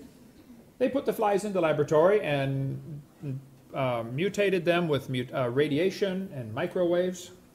Gut, sie haben diese Fruchtfliegen im Labor mutieren lassen durch Bestrahlung und Radiowellen. They got flies with curled wings. Und sie bekamen also Fliegen mit gelockten Flügeln. They fly around. Und sie flogen immer im Kreis rum. Could not go anywhere. They got Aber flies kamen nirgendwo an. They got flies with no wings. Dann hatten sie Fliegen ohne Flügel. It's not a fly, it's a crawl. So, das war keine Fliege, das war ein Kriecher. Ein Krabbler. So they said fruit flies refuse to become anything but fruit flies under any circumstances yet devised. Fruchtfliegen lehnen es ab, irgendetwas anderes zu werden als Fruchtfliegen. Noch könnten sie es sich unter irgendwelchen Umständen vorstellen. They said all mutations produce flies that were inferior to the original fly. Alle Mutationen haben wieder Fliegen hervorgebracht, die aber dem Original unterlegen waren. This is a good observation. Das ist eine gute Beobachtung. Then they said fruit flies must have evolved as far as they can go. Und dann haben sie gesagt, ja, die Fruchtfliegen, die haben sich wahrscheinlich so weit entwickelt, wie es überhaupt geht. That's a bad conclusion. Und das ist eine schlechte Schlussfolgerung. Maybe you should conclude that God made them right to begin with. Du solltest vielleicht sagen, Gott hat sie am Anfang genau richtig gemacht. All you are doing is hurting them in your laboratory. Und alles, was du getan hast, du hast sie in deinem Labor verletzt. Jump, frog, jump. Ja, spring, Frosch, spring. Then they tell the students to think critically. Dann hat man den Schülern beigebracht, ihr müsst kritisch denken. They say, do you think humans are still evolving? Und die Frage lautete, denken Sie, dass sich Menschen immer noch entwickeln? What kind of question is this? Was ist das für eine Frage? That's a question like, have you stopped beating your wife yet? Das ist eine Frage wie, haben Sie schon aufgehört, Ihre Frau zu schlagen? If I say yes, I'm admitting I did. Und wenn ich Ja sage, gebe ich zu, dass ich das getan habe. If I say no, I'm still doing it. Und wenn ich Nein sage, schlage ich sie immer noch. Did you know it is possible for the question to already have a built-in assumption? Weißt du, dass es möglich ist, eine Annahme in eine Frage zu tun, zu verstecken? The question that they asked is not a good question. Die Frage, die man hier stellt, ist keine gute Frage. How is a Christian kid supposed to answer this question? Wie sollen christliche Kinder diese Frage beantworten? Do you think humans are still evolving? Doesn't that assume evolution has happened? Bedeutet das nicht, dass Evolution passiert ist? This is not a question to learn to think critically. Das ist keine Frage, um kritisch denken zu lernen. This is a Soviet-style indoctrination type question. So, das ist die Sowjet-Indoktrinierungsfrage. And when the kid is done taking this class, he will think he knows how to think. Und wenn das Kind dann diese Klasse durchgemacht hat, wird es denken, dass es denkt. He does not know how to think. Aber es weiß nicht, wie es denken soll. He knows how to believe what he's been told. So, es weiß, wie es glauben soll, und zwar das, was gelehrt wurde. I would say, this question is poorly written. It assumes evolution has happened when it has not. Ja, diese Frage ist schlecht gestellt, weil angenommen wird, dass Evolution stattgefunden hat, auch wenn es nicht so ist. It's like asking the question, why are elephants orange? Das ist wie die Frage, warum sind Elefanten orange? That's a hard question. Das ist echt eine harte Frage, They're not orange. aber sie sind nicht orange. Yeah. They say we have evidence from structure. Wir haben Beweise aus Strukturen für die Evolution. This is called the homology argument. Okay, das ist das homologische Argument. They say the human has 2 bones in his wrist, Sie sagen, der Mensch hat in seinem Unterarm 2 Knochen and the whale has 2 bones in his flipper. und der Wal hat 2 Knochen in seiner Flosse. That proves we're related. So, das bedeutet, wir sind miteinander verwandt. That's what they teach the kids. Das ist, was man den Kindern beibringt. They say these homologous structures provide evidence that these animals evolved from a common ancestor. Und hier wird gesagt, dass diese Strukturen, diese homologen Strukturen oder gleichartigen Strukturen beweisen, dass es sich hier um einen gemeinsamen Vorfahren handeln muss. Let's see. This is found in just about every textbook. Und das findet man fast in jedem Schulbuch. They say comparative anatomy proves evolution. Und man sagt hier, vergleichende Anatomie beweist die Evolution. This is in a textbook used here in Germany. Hier, das ist ein Schulbuch aus Deutschland. They say comparative anatomy provides further evidence of evolution. The commonalities suggest these and other vertebrate animals are all related. They probably had evolved from a common ancestor. Okay, die vergleichende Anatomie. Where is it in German? Oh, okay. Yeah, it's just Ja, translated. okay. Die vergleichende Anatomie liefert weitere Beweise für die Evolution. Und unten, dass diese Gleichartigkeit oder Homologie sagt, dass diese und andere Wirbeltiere miteinander verwandt sind. Sie entwickelten sich wahrscheinlich von einem gemeinsamen Vorfahren. This is a lie. Das ist eine Lüge. They probably have a common designer. Sie haben sehr wahrscheinlich einen gemeinsamen Designer. The same person designed all these animals. Dieselbe Person hat alle diese Tiere geschaffen, geplant. But this lie is used in textbooks all over the world. Aber diese Lüge wird in den Schulbüchern über die ganze Welt gebraucht. Let's see. Similar design might prove the same designer made them. Ähnlicher Entwurf ist ein Beweis dafür, oder kann ein Beweis dafür sein, dass es sich hier um denselben Designer handelt. The lug nuts from a Pontiac will fit on a Chevy. Okay, die Radmuttern von einem Pontiac passen auch bei einem Chevy. They will. Ja? That proves they both evolved from a Honda. So, das beweist, dass die beiden sich aus einem Honda entwickelt haben. No, Pontiac and Chevy have the same manufacturer. Nein, Pontiac und Chevy werden in derselben Fabrik hergestellt. So the similarity does not prove common ancestor. So, und diese Gleichartigkeit beweist keinen Vorfahren. Many animals have a similar forelimb structure. Viele Tiere haben eine ähnliche Unterarmschenkelstruktur. That's a good observation. Das ist eine sehr gute Beobachtung. They must have had a common ancestor. Sie müssen einen gemeinsamen Vorfahren haben. That's a bad conclusion. Das ist eine schlechte Schlussfolgerung. This helps prove we came from a rock. Das beweist, dass wir alle von einem Felsen abstammen. Now you really have a bad conclusion. So, das ist jetzt eine wirklich schlechte Schlussfolgerung. Jump, frog, jump. Spring, Frosch, spring! They say we have evidence from development. Wir haben hier Beweis durch die Entwicklung. This one makes me angry. Und das ärgert mich wirklich. I will try to stay calm while we talk about it. What? I'll try to stay calm while we talk about it. Okay, okay. Und ich werde versuchen, ruhig zu bleiben, während wir darüber reden. The similarity between early stages in development helped convince Darwin that all forms of life shared common ancestors. Die Ähnlichkeit zwischen früheren Stufen in der Entwicklung vieler verschiedener Tiere half Darwin zu überzeugen, dass alle Lebensformen gemeinsame Vorfahren teilten. Darwin considered this the strongest class of facts in favor of his theory. Haeckel called it the biogenetic law. Darwin betrachtete dies bei weitem als die stärkste einzelne Klasse von Fakten, die für seine Theorie sprachen. Haeckel nannte das biogenetische Gesetz. Haeckel is the man who made up this idea. Und Haeckel ist derjenige, der diese Idee erfunden hat. He was a professor at the University of Jena. Und er war ein Professor von der Universität Jena. Jena. Ja. Yeah. This textbook says the presence of fish-like structures in embryos of different species shows these animals have evolved from fish and share the basic pattern of fish development. Okay, das Vorhandensein dieser fischartigen Strukturen in Embryos verschiedener Arten zeigt, dass sich diese Tiere aus Fischen entwickelten und das grundlegende Muster der Fischentwicklung teilen. What are they talking about? Über was reden die hier eigentlich? Let's see. Well, they say the embryo has gills like a fish. Sie sagen hier that's a human embryo? Yeah, yeah. Okay, dieser menschliche Embryo hat Kiemen wie ein Fisch. That is a lie. Those are not gill slits. Aber das ist eine Lüge, das sind keine Kiemen. The little folds of skin Diese kleinen Hautfalten do not develop into gills. entwickeln sich nicht in Kiemen. They become bones in the ear and glands in the throat. Die bekommen also, sie werden zu Knochen in den Ohren und was sind Glands? Und Drüsen im Hals. They never have anything to do with breathing. Sie haben überhaupt nichts mit Atmen zu tun. I've seen people with 5 or 6 chins. They cannot breathe through any of them but the top one.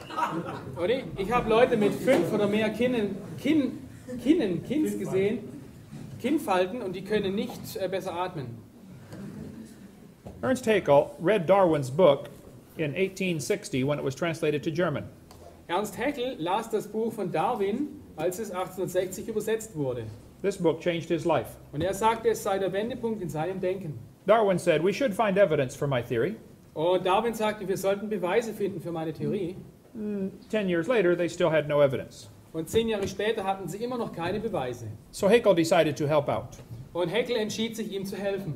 He was a professor of embryology. Er war ein Professor der Embryologie. So he took pictures of, or he made drawings of embryos of different animals. So, er machte Zeichnungen von Embryos in verschiedenen Wachstumsstadien. He changed them to make them look exactly alike. Und er änderte diese Zeichnungen, damit sie ähnlich aussehen. He lied. Er log. He made giant pictures of his fake drawings. Er machte sehr große Zeichnungen seiner Fälschungen. And Haeckel traveled all over Germany, converting the Germans to believing in evolution.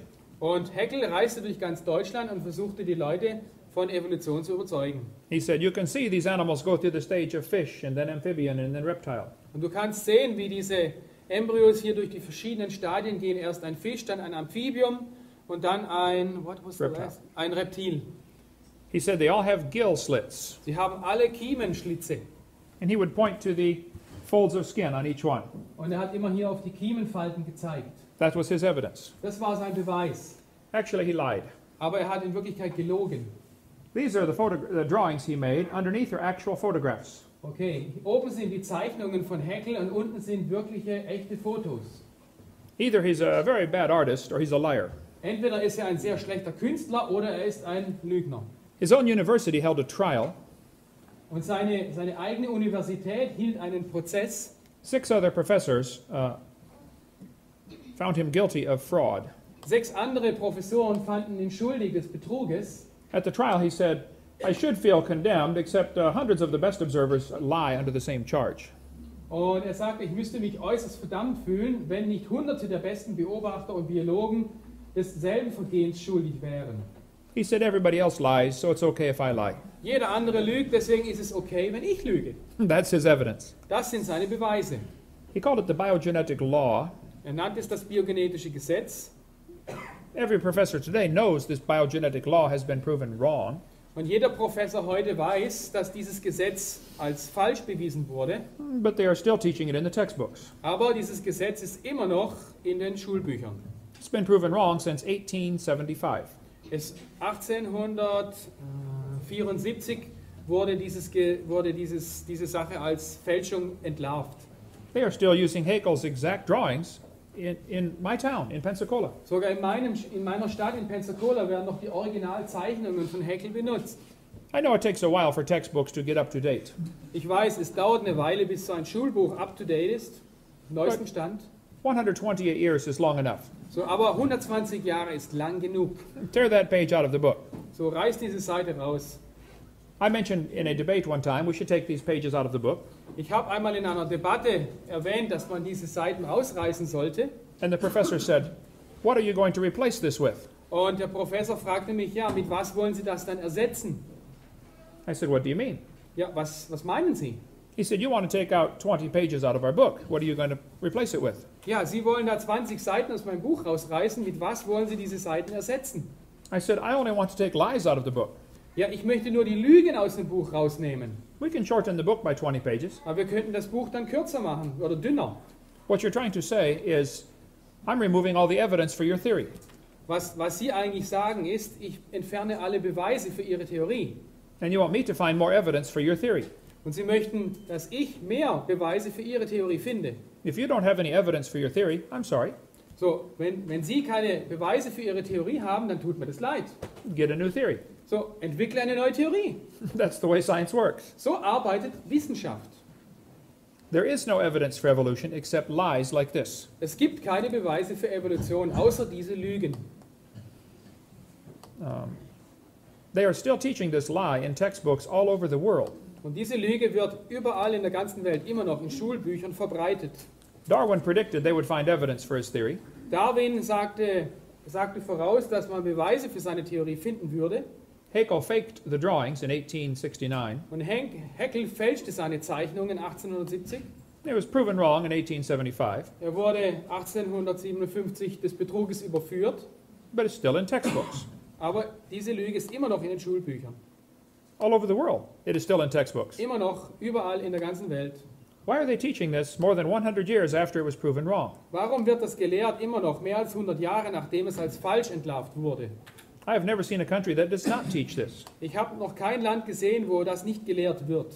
This is a textbook for junior high, 7th, 8th grade. Okay, das ist ein Schulbuch für Siebtklässler.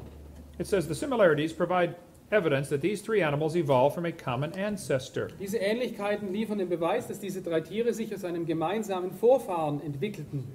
This is a lie. Das ist eine Lüge.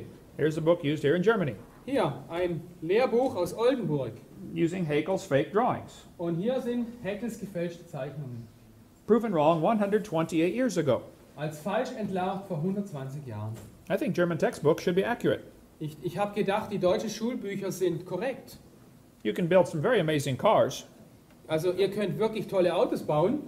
Why don't you get some good textbooks? Warum habt ihr nicht gute Schulbücher? Amen. It's in textbooks everywhere. Überall ist es in den Schulbüchern. They still teach this lie. Immer noch wird diese Lüge verbreitet. I think I know why. Und ich weiß auch warum. This one says humans and fish embryos resemble each other because humans and fish share a common ancestor. Ebenso ähneln sich menschliche und Fischembryos, weil Menschen und Fische einen gemeinsamen Vorfahren miteinander teilen. There's a college textbook still teaching the students the embryo has gills. Hier ein Schulbuch aus dem Gymnasium, wo das immer noch gelehrt wird mit den Kiemen. This one shows a picture of a 5 to 6 week embryo, Dieses Bild zeigt einen 5 bis 6 Wochen alten Embryo. but then it says by 7 months the fetus looks from the outside like a tiny normal baby, but it's not. Nach 7 Monaten sieht dieser Fötus von außen aus wie ein ganz normales kleines Baby, aber das ist es nicht. It's not a baby at 7 months. Es ist mit 7 Monaten kein Baby, This is a lie. das ist eine Lüge. It's a human at conception. Es ist seit der Empfängnis ein Mensch. Amen. 34% of babies born at 5.5 months survive. 34% der Säuglinge, die mit 5,5 Monaten geboren werden, überleben. One lady had surgery on her baby before it was born. Und eine Frau hatte eine Operation an ihrem Baby, bevor es geboren war. They cut the mother open Sie schnitten die Mutter auf, and cut open the uterus. sie haben die Gebärmutter geöffnet And there's the baby holding the doctor's finger. und hier sieht man das Baby, wie es den Finger des Arztes hält, während der OP. 21 weeks along. Hier, 21 Wochen alt, 5 Monate, weniger als 5 Monate. Sweet. The angel of the Lord said, "Thou art with fetus." Und der Engel des Herrn sagte, siehe, du hast einen Fötus? No, I think he said you're with child. Nein, du bekommst ein Kind. Du bist schwanger. It's a child before it is born. Es ist ein Kind, bevor es geboren ist.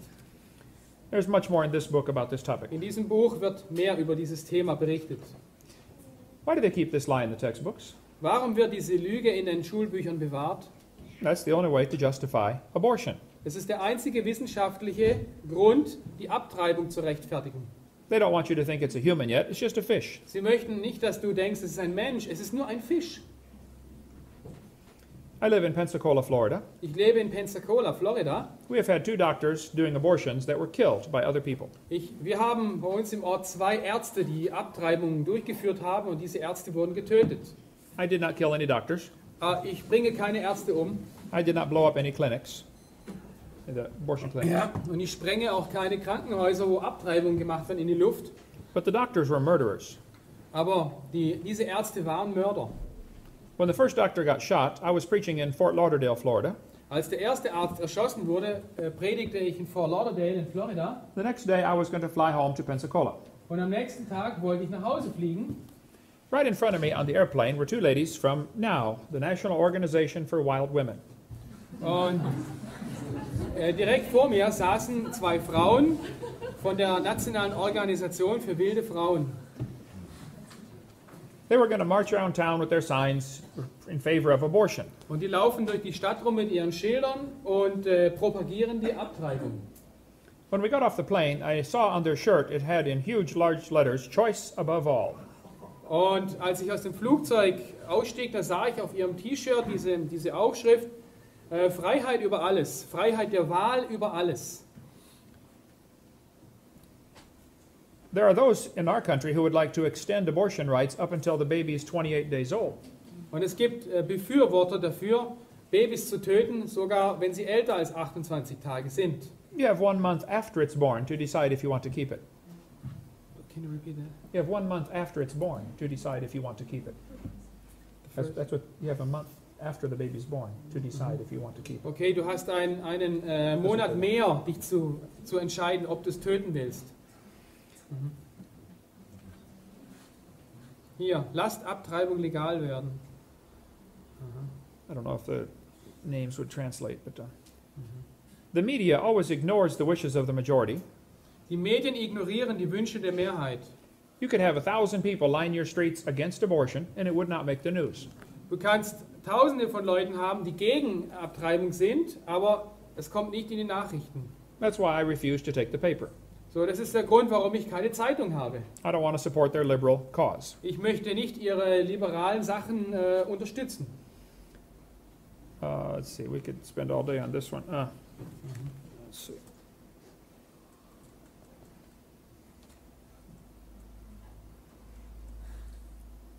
Here's the logic they use to justify abortion. Und hier sind die Gründe, um Abtreibung zu rechtfertigen. They'll say it's not human. Sie sagen, es ist kein Mensch. That's crazy. It was proven wrong in 1874. 1874 wurde das aber widerlegt. Das ist falsch. They'll say it can't live on its own. Sie sagen, ja, es ist nicht lebensfähig aus sich selbst heraus. They say it's not viable, is it? Ja. Yeah. Well, you're not viable either, stark naked on the North Pole. So, wenn man uns nackt am Nordpol aussetzt, sind wir auch nicht überlebensfähig. I know kids that are 25 that still can't live on their own. They borrow money from dad. Ja, ich kenne Kinder, die sind mit 25 immer noch nicht erwachsen und brauchen Geld vom Vater. Should we shoot them too? Sollen wir sie erschießen? They'll say, the child may be unwanted. Es könnte sein, das Baby ist ein ungewolltes Kind. There are kids already born that are unwanted. So, es werden Kinder geboren, die ungewollt sind. My parents moved 4 times when I was growing up. Und meine Eltern sind seit meiner Geburt 4-mal umgezogen. But I found them every time. Aber ich habe sie immer wieder gefunden. They'll say the baby may be from rape or incest. Oder sie sagen, das Kind entstand durch eine Vergewaltigung. Well, then kill the rapist, not the baby. So, dann töte doch den Vergewaltiger und nicht das Baby. It is illegal to shoot deer at night with spotlights in almost every state. Is it illegal in Germany to shoot deer at night with spotlights? To go hunting? Ich weiß es nicht. Maybe. Ja. Yeah? Es ist nahezu in jedem Bundesstaat illegal, Hirsche nachts mit Suchscheinwerfern zu jagen. Man muss den Hirschen eine faire Chance geben. Yeah, you have to give it a fair chance. Ja. Why don't you pass a law in Germany that says when a woman goes for an abortion, they will have a lottery to decide who dies. Wir sollten ein Gesetz haben in Deutschland, wenn eine Frau zur Abtreibungsklinik geht, dann sollte man eine Lottoziehung durchführen. One marble in the lottery will say baby, one for mother, one for father, one for doctor, and one for governor. Und eine Kugel in dieser Auswahl sollte also für das Baby sein, die andere für die Mutter, die andere für den Vater, die andere für den Arzt und die andere für den Gouverneur oder Landespräsidenten. And many for the last president, yeah. Und dann noch eine Kugel für den US-Präsidenten. Oder Let's give Bundeskanzler. the baby a chance. So, wir sollten dem Baby eine Chance geben. Now, if he's not alive, why is he growing? Wenn es nicht lebendig ist, warum wächst es dann? If it's not a human being, what kind of being is he? Ja, wenn es kein menschliches Wesen ist, was für ein Wesen ist es dann? She says, honk if you're pro-choice. It's easy for her to be pro-choice. She's already been born. Sie ist für Abtreibung und das ist natürlich sehr leicht für sie. Sie ist ja schon geboren. Everybody who ever voted for abortion has already been born. So, und jeder, der jemals für Abtreibung gestimmt hat, war schon geboren. They say abortion's legal. Ein anderer Grund ist, dass Abtreibung gesetzlich legal ist. That doesn't make it right. Aber deswegen ist es noch lange nicht richtig. In 1936, the German Supreme Court declared Jews are not persons. 1936 erklärte das deutsche oberste Gericht, dass Juden keine Personen sind. That was the Supreme Court decision that said it's okay to kill Jews. So, das war der oberste Gerichtshof, der sagte, dass es in Ordnung ist, Juden zu töten. You cannot understand what happened here in Germany unless you see how evolution theory tied in. Und du verstehst nicht, was hier in Deutschland passiert ist, bevor du merkst, wie Evolution oder welche Rolle Evolution in dieser Sache spielt. Hitler said the Germans were the superior race that deserved to rule the world. Und Hitler glaubte, die Deutschen seien die überlegene Rasse, die es verdiente, die Welt zu regieren. He said the Führer consistently sought to make the practice of Germany conform to the theory of evolution. Der deutsche Führer hat beständig danach getrachtet, die deutsche Praxis der Evolutionstheorie konform zu machen. Anyone who studies Hitler will understand this. Und jeder, der das Leben Hitlers studiert, wird das verstehen. Hitler said, if you want these criminals, I will send them to you on luxury ships. Hitler sagte, ich kann nur hoffen und erwarten, dass der Rest der Welt, der so große Sympathie für diese Kriminellen empfindet, letztendlich großzügig genug sein wird, diese Sympathie in praktische Hilfe umzumünzen. Wir unsererseits sind bereit, alle diese Kriminellen diesen Ländern zur Verfügung zu stellen, sogar auf Luxusschiffen. President Roosevelt refused to let them come to America. Und Präsident Roosevelt weigerte sich, diese Leute ins Land aufzunehmen. There was just as much racism in my country. Es gibt genauso viel Rassismus in meinem Land. In Hitler's book, you can see his evolutionary thinking. In Hitlers Buch kann man sein evolutionistisches Denken Just read sehen. Ja. Go ahead. I told it. The whole thing? Oh, okay. Hitler thought it was the duty of the strong to trample the weak. Hitler dachte, es sei die Pflicht des Starken, den Schwachen niederzutrampeln. He said, I have the right to exterminate an inferior race that breed like the vermin. Ich habe das Recht, sagte er, eine unterlegene Rasse auszulöschen, die sich wie das Ungeziefer vermehrt. He said, biological evolution is the best weapon against traditional religion. Er sagte, der Gedanke der biologischen Evolution ist die überzeugendste Waffe gegen die traditionelle Religion. Hitler was against traditional religion. Hitler war ein Feind der traditionellen Religion. He said, no more than nature desires the mating of a stronger with weaker individuals, even less does she desire the blending of a higher with a lower race. He talked about mingling of Aryan blood with lower peoples. So wie die Natur das Paaren der Schwächeren mit den stärkeren Individuen nicht wünscht, genauso wenig wünscht sie das Mischen einer höheren mit einer niedrigeren Rasse.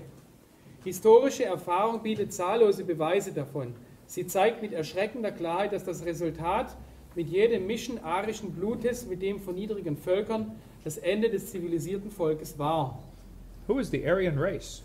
Ja, wer ist diese arische Rasse? Hitler thought the blonde-haired, blue-eyed Norwegian were close to pure Aryan. Hitler dachte, dass die nordischen, blonden, blauäugigen der arischen Rasse sehr nahe kommen. Ja, blonde-haired, blue-eyed Norwegian, voor de store til i dag. Ja.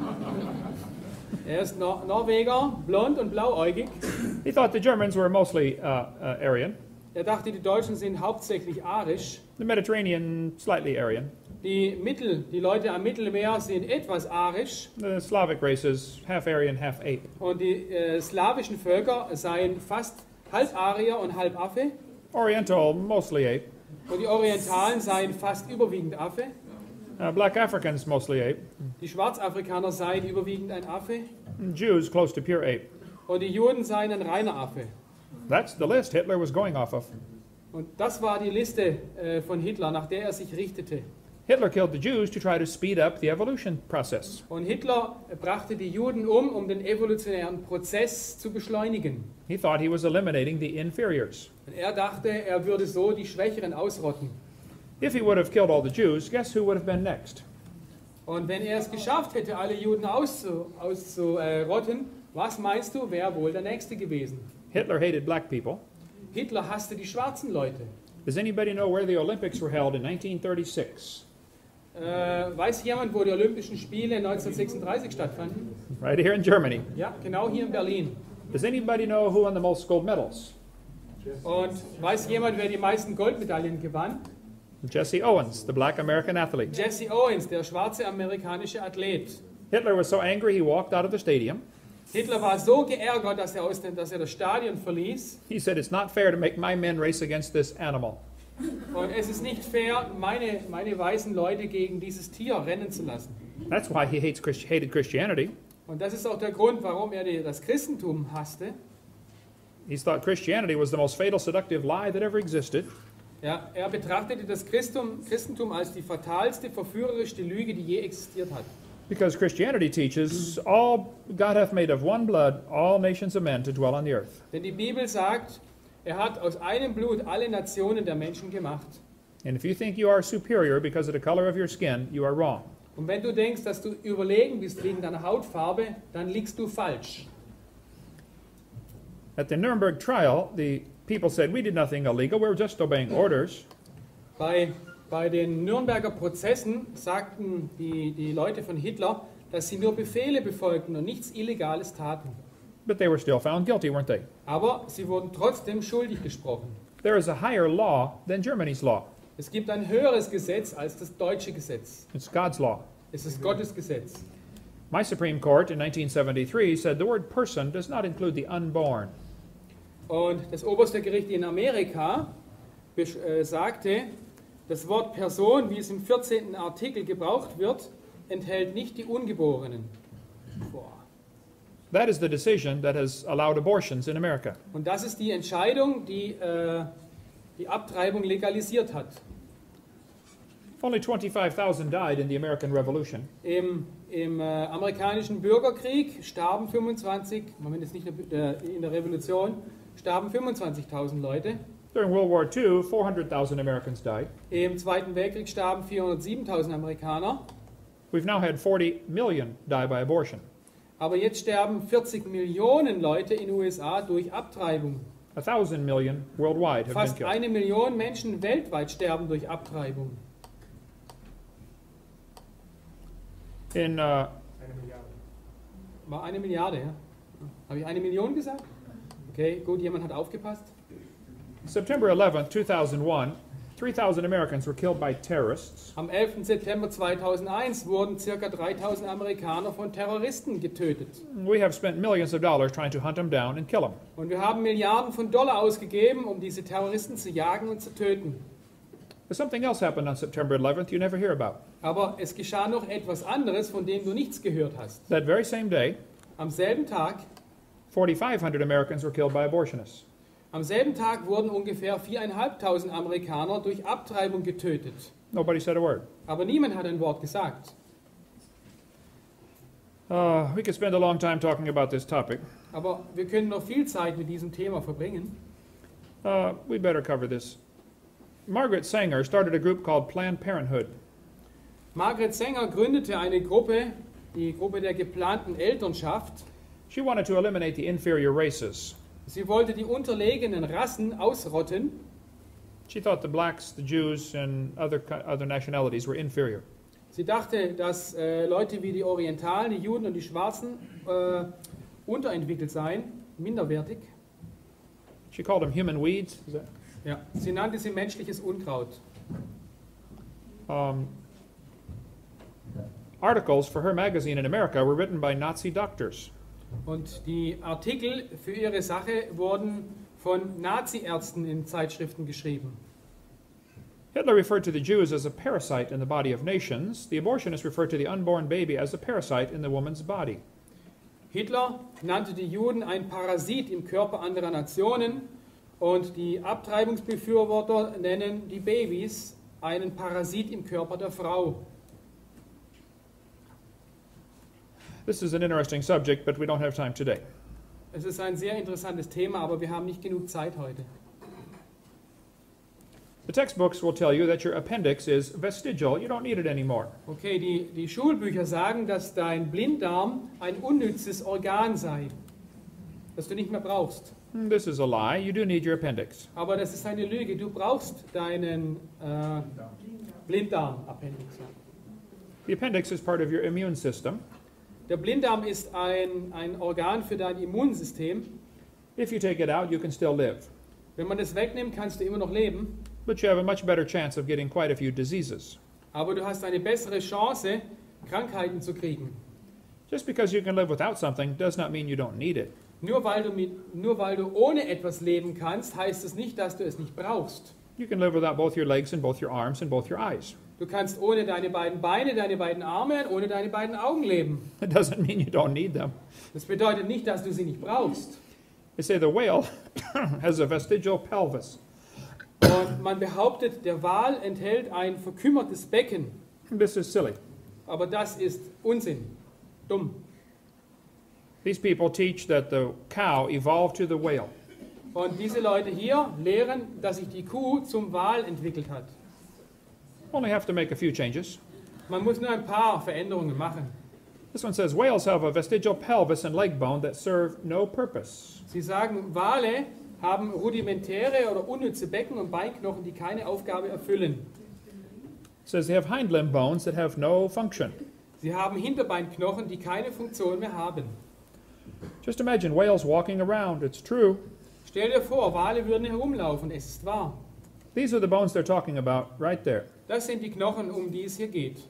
Just imagine the whale walking around. Stell dir mal vor, so ein Wal müsste rumlaufen. These bones are found in nearly all large whales. Diese Knochen werden in fast allen Walen gefunden. This is not a vestigial pelvis, Es ist kein unnützes Becken. but the textbooks teach it's a vestigial pelvis. Aber die Lehrbücher sagen, es ist ein Becken ohne Funktion. It says the whale's pelvis is evidence of its evolution from four-legged land-dwelling mammals. Und diese Beckenknochen sind der Beweis für die Evolution von einem vierfüßigen Tier. This is a lie. Das ist eine Lüge. Those bones are special bones that muscles attach to. Diese Knochen sind ganz besondere Knochen, an denen bestimmte Muskeln befestigt sind. And without those bones and those muscles, the whales cannot reproduce. Und ohne diese Knochen und Muskeln können sich die Wale nicht fortpflanzen. This has nothing to do with walking on land. Das hat nichts mit dem Laufen auf dem Land zu tun. It has to do with getting baby whales. Es hat etwas mit Babywal bekommen zu tun. There are no vestigial organs, and if there were, that would be the opposite of evolution. Es gibt keine verkümmerten Organe und wenn das so wäre, dann wäre das ja das Gegenteil von Evolution. That would be losing something, not gaining it. So, das wäre ja, man würde ja etwas verlieren und nicht etwas Neues bekommen. I have a 5-meter snake skin in my museum. Ich habe eine 5 Meter lange Schlangenhaut in meinem Museum. It has claws at the south end of the snake. Und am Ende der Haut hat sie Krallen. Very tiny claws attached to a small bone. Hier sehr, sehr kleine Krallen, die mit einem Knochen verbunden sind. The textbook says this is reduced hind legs, rudimentary hind legs. Und die Schulbücher sagen, das ist ein verkleinertes Hinterbein. This is silly. Aber das ist dumm. Those are not reduced hind legs. Das sind keine verkümmerten Hinterbeine. The claws are used in mating.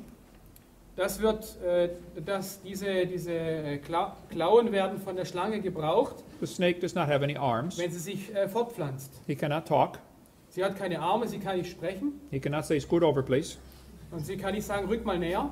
This has nothing to do with walking on land. Es hat überhaupt nichts mit Fortbewegen auf dem Land zu tun, It has to do with getting baby snakes. sondern es hat etwas damit zu tun, Babyschlangen zu zeugen. So the people that are writing this are ignorant about snake anatomy. So, die Leute, die so etwas schreiben, kennen sich nicht aus mit der Anatomie der Schlangen. Or they're lying to your kids. Oder sie lügen eure Kinder an. That page should be torn out of the book. Diese Seite sollte aus dem Buch herausgerissen werden. This textbook says humans have a tailbone that is of no apparent use. Dieses Buch sagt, die Menschen haben einen Schwanzknochen am Ende der Wirbelsäule, der keinen augenscheinlichen Zweck erfüllt. I was in a debate with an atheist one time. Ich habe einmal eine Debatte mit einem Atheisten geführt. He said, I have proof for evolution. Ich habe Beweise für Evolution. Humans have a tailbone they do not need. Die Menschen haben einen Schwanzknochen, den sie nicht mehr brauchen. I said, Mr. Patterson, I taught biology and anatomy. Und ich habe gesagt, also Mr. Patterson, ich habe Anatomie und Biologie gelehrt. I know there are 9 small muscles that attach to the tailbone. Und ich weiß, dass es 9 kleine Muskeln gibt, die an diesem Schwanzknochen befestigt sind. Without this, there are some important things you cannot do. Und ohne diese Muskeln und Knochen gibt es einige wichtige Dinge, die du nicht mehr machen kannst. I won't tell you what they are. Aber ich möchte dir nicht sagen, was es ist. But trust me, you need those tailbones. Aber glaub mir, du brauchst diese Schwanzknochen. I said, if you think the tailbone is vestigial, Und wenn du denkst, dass diese Schwanzknochen unnütz sind, I will pay to have yours removed. dann werde ich die Operation bezahlen, damit sie dir entfernt werden. He did not volunteer. Aber er wollte das Angebot nicht annehmen. This one says the tailbone, the coccyx, is a small bone at the end of the human vertebral column. It has no present function and is thought to be the remainder of bones that once occupied the long tail of a tree-living ancestor. Okay, man sagt hier, dieser Cox oder Steiß ist ein kleiner Knochen am Ende der menschlichen Wirbelsäule. Er hat keine gegenwärtige Funktion und man denkt, er sei das Überbleibsel von Knochen, die einst den langen Schwanz eines auf Bäumen lebenden Ahnen trugen. This is a lie. Das ist eine Lüge. A tailbone would be very handy. Ein Schwanzknochen wäre wirklich wäre A wunderbar. tail would be very handy, yeah. Ein Schwanz wäre echt super. If you had 2 sacks of groceries, you could still open the door. Ja, wenn deine Hände mit Einkaufstüten voll sind, dann wäre das wunderbar, um eine Türe zu öffnen. You could drive down the highway and hold the can of Coke and tune the radio. Ja, du kannst auf der Straße fahren und gleichzeitig die Cola halten und das Radio einschalten. The tailbone is not vestigial. So, das Steißbein ist kein unnützer Knochen. Everything used to support the evolution theory is a lie. Alle Beweise, die die Evolutionstheorie unterstützen, sind Lügen. Take these pages out of the book. Reiß diese Seiten aus dem Buch. We offer $250,000 for anyone with any real evidence for evolution. Wir bieten jedem, der einen wirklich wissenschaftlichen Beweis für Evolution liefern kann, 250.000 US-Dollar an. If there is evidence, I would like to see it. Wenn es Beweise gibt, würde ich sie gerne sehen.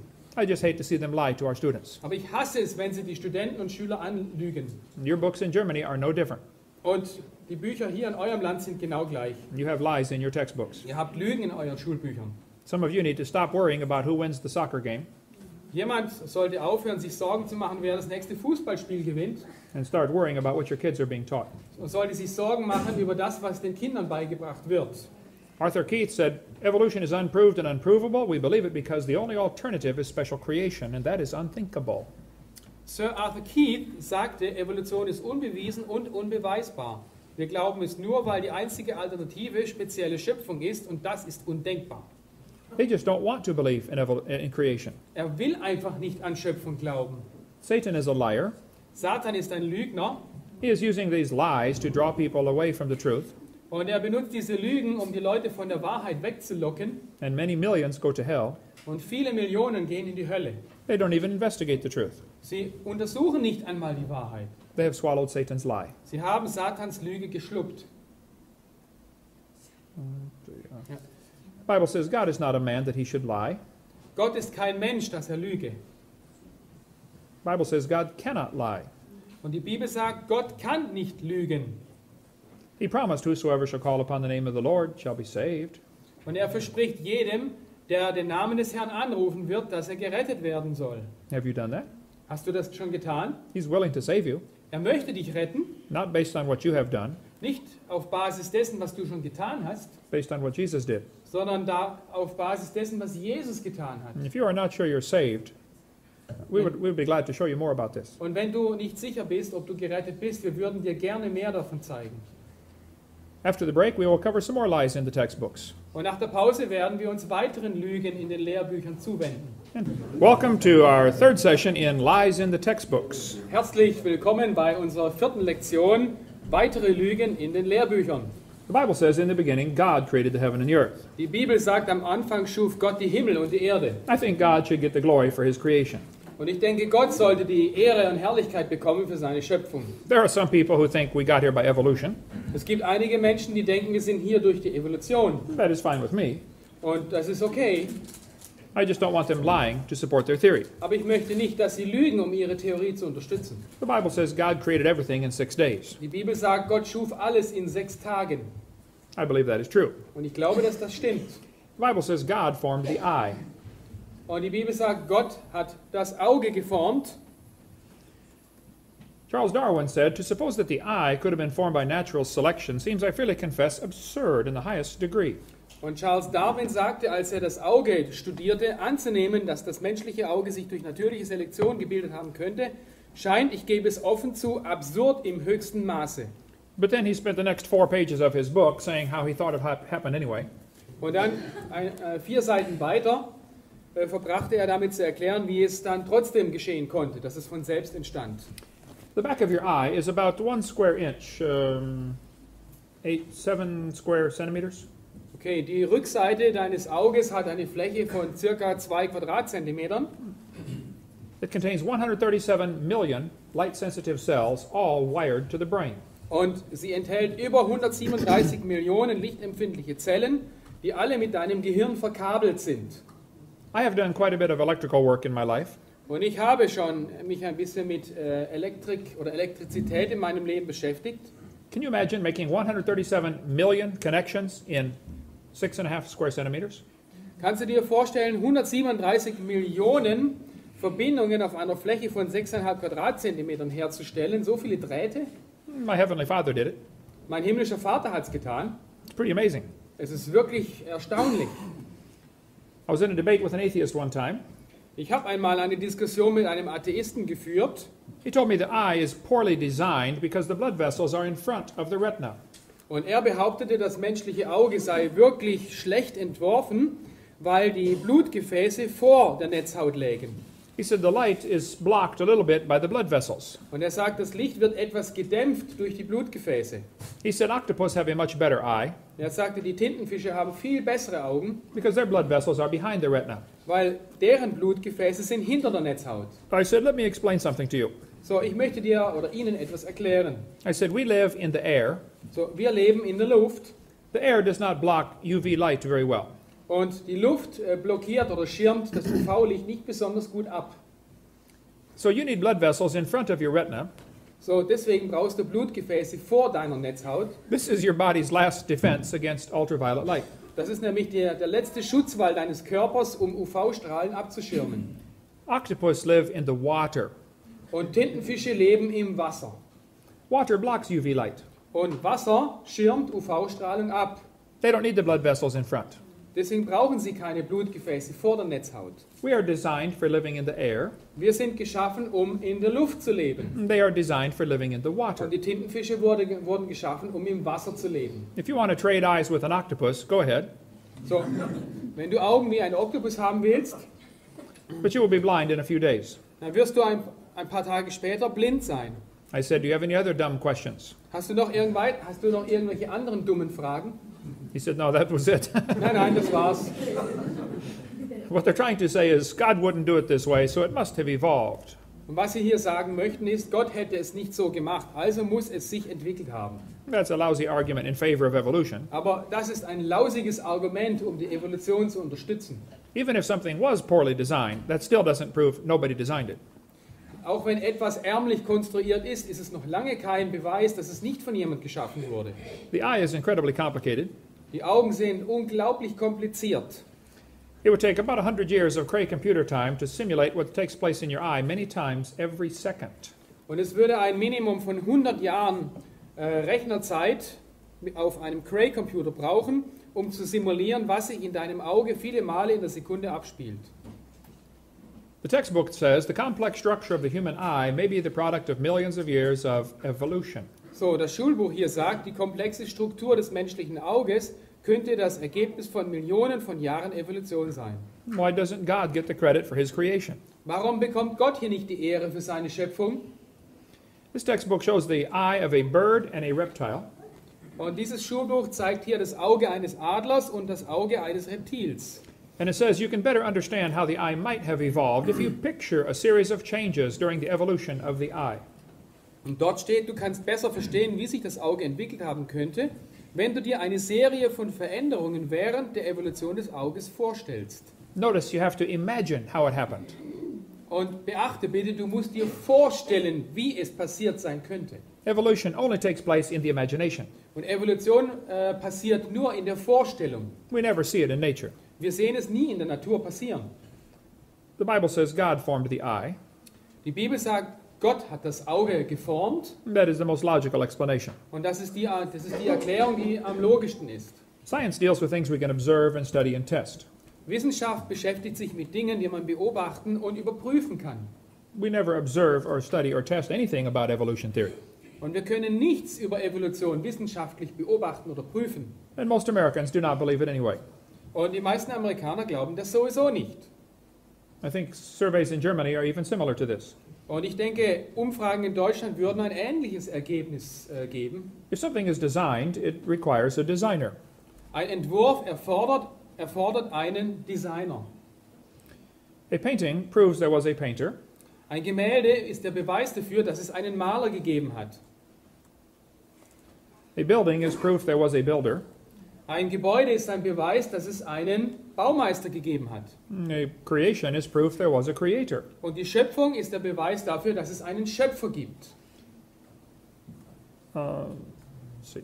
This is, as far as I know, the world's largest rock group. Und ich glaube, das ist die größte Rockgruppe der Welt. Rock gleich Felsen. Ja? If you know of a larger one, please tell me. Wenn du eine größere Rockgruppe kennst, dann ruf mich bitte an. I like to ask evolutionists this question. Und ich stelle Evolutionisten sehr gern die folgende Frage. I say, do you think there's any way George Washington's face appeared on this rock by chance? Denkst du, dass es irgendeine Möglichkeit gibt, dass das Gesicht von George Washington hier durch Zufall entstand? Was this done by the wind or erosion? Wurde das gemacht entstand dieses Gesicht durch Wind oder Erosion? They will say, no, someone designed it. Und sie sagen, nein, jemand hat das entworfen. I say, that's correct. Und ich habe geantwortet, ja, das ist richtig. Now, do you think George Washington himself, the real person, was designed or happened by chance? Und was glaubst du, George Washington, die eigentliche Person, wurde sie ursprünglich geschaffen oder hat sie sich entwickelt? They will say, he happened by chance. Oh, er ist durch Zufall entstanden. So you don't believe his face could appear on a rock by chance, but you do believe his entire complex body could happen by chance. So, du glaubst also, sein Gesicht entsteht nicht durch Zufall auf einem Felsen, aber sein ganzer komplexer Körper entsteht durch Zufall. I said, I have one question. So, da habe ich eine weitere Frage. Are you dumb in any other area? Bist du blöd in irgendeinem anderen Bereich? The textbooks say plants have adapted to their environment. Die Schulbücher sagen, die Pflanzen haben sich angepasst, haben sich in ihrer Umgebung angepasst, um Stickstoff aufzunehmen. It says gills are an adaptation for living in water. Sie sagen, Kiemen sind eine Anpassung, um im Wasser zu leben. Why don't they say it's a design feature? Warum sagen sie nicht, dass das ein Design-Merkmal ist? How did the fish live before they adapted the gills? Und wie haben die Fische im Wasser gelebt, bevor sie Kiemen hatten? You see, for millions of years, none of them lived. Und du siehst, Millionen von Jahren haben die Fische nicht gelebt. They all died Sie sind alle gestorben, until they evolved the gills. bis sie irgendwann mal Kiemen entwickelt haben. They don't use the word designed because someone might say, who's the designer? Man benutzt hier absichtlich nicht das Wort Schöpfung oder Entwurf, weil da muss es ja einen Autor geben. And that's why they use the word adapted.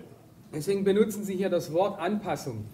I have a Casio databank stopwatch. Ich habe hier eine Armbanduhr mit einer Casio-Datenbank It holds 300 phone numbers. und ich kann 300 Telefonnummern speichern. It's a calculator. Es ist ein Taschenrechner, It's a stopwatch. eine Stoppuhr, An alarm clock. ein Wecker A countdown timer. und ein Zähler. It does not tell time. Es sagt mir aber nicht die Uhrzeit. I have to look at it. Ich muss draufschauen. You don't have to see the designer to believe he exists. Und du musst hier nicht den Designer oder Ingenieur kennen, der das entworfen hat, um zu wissen, dass es ihn gibt. I was in Japan a few years ago. Ich war vor ein paar Jahren in Japan I did not see the man who built this watch. und ich habe den Mann nicht getroffen, der diese Uhr gebaut hat. But it says, made in Japan. Aber steht drauf, Made in Japan. Is it logical for me to stand here and say, I believe there is a designer, Ist es logisch, wenn ich hier stehe und sage, diese Uhr hat einen Schöpfer? even if I never see him? Sogar wenn ich ihn nie gesehen habe? Yes, that is very logical. Es ist absolut logisch. Is it logical for me to say, I have never seen the designer, so I don't believe he exists? Oder ist es logisch zu sagen, ich habe den Designer, den Schöpfer nie gesehen und deswegen glaube ich nicht, dass es ihn gibt? That's what evolutionists are doing. Und das ist, was die Evolutionisten tun. It's interesting, they argue against evolution, against design, using arguments they designed.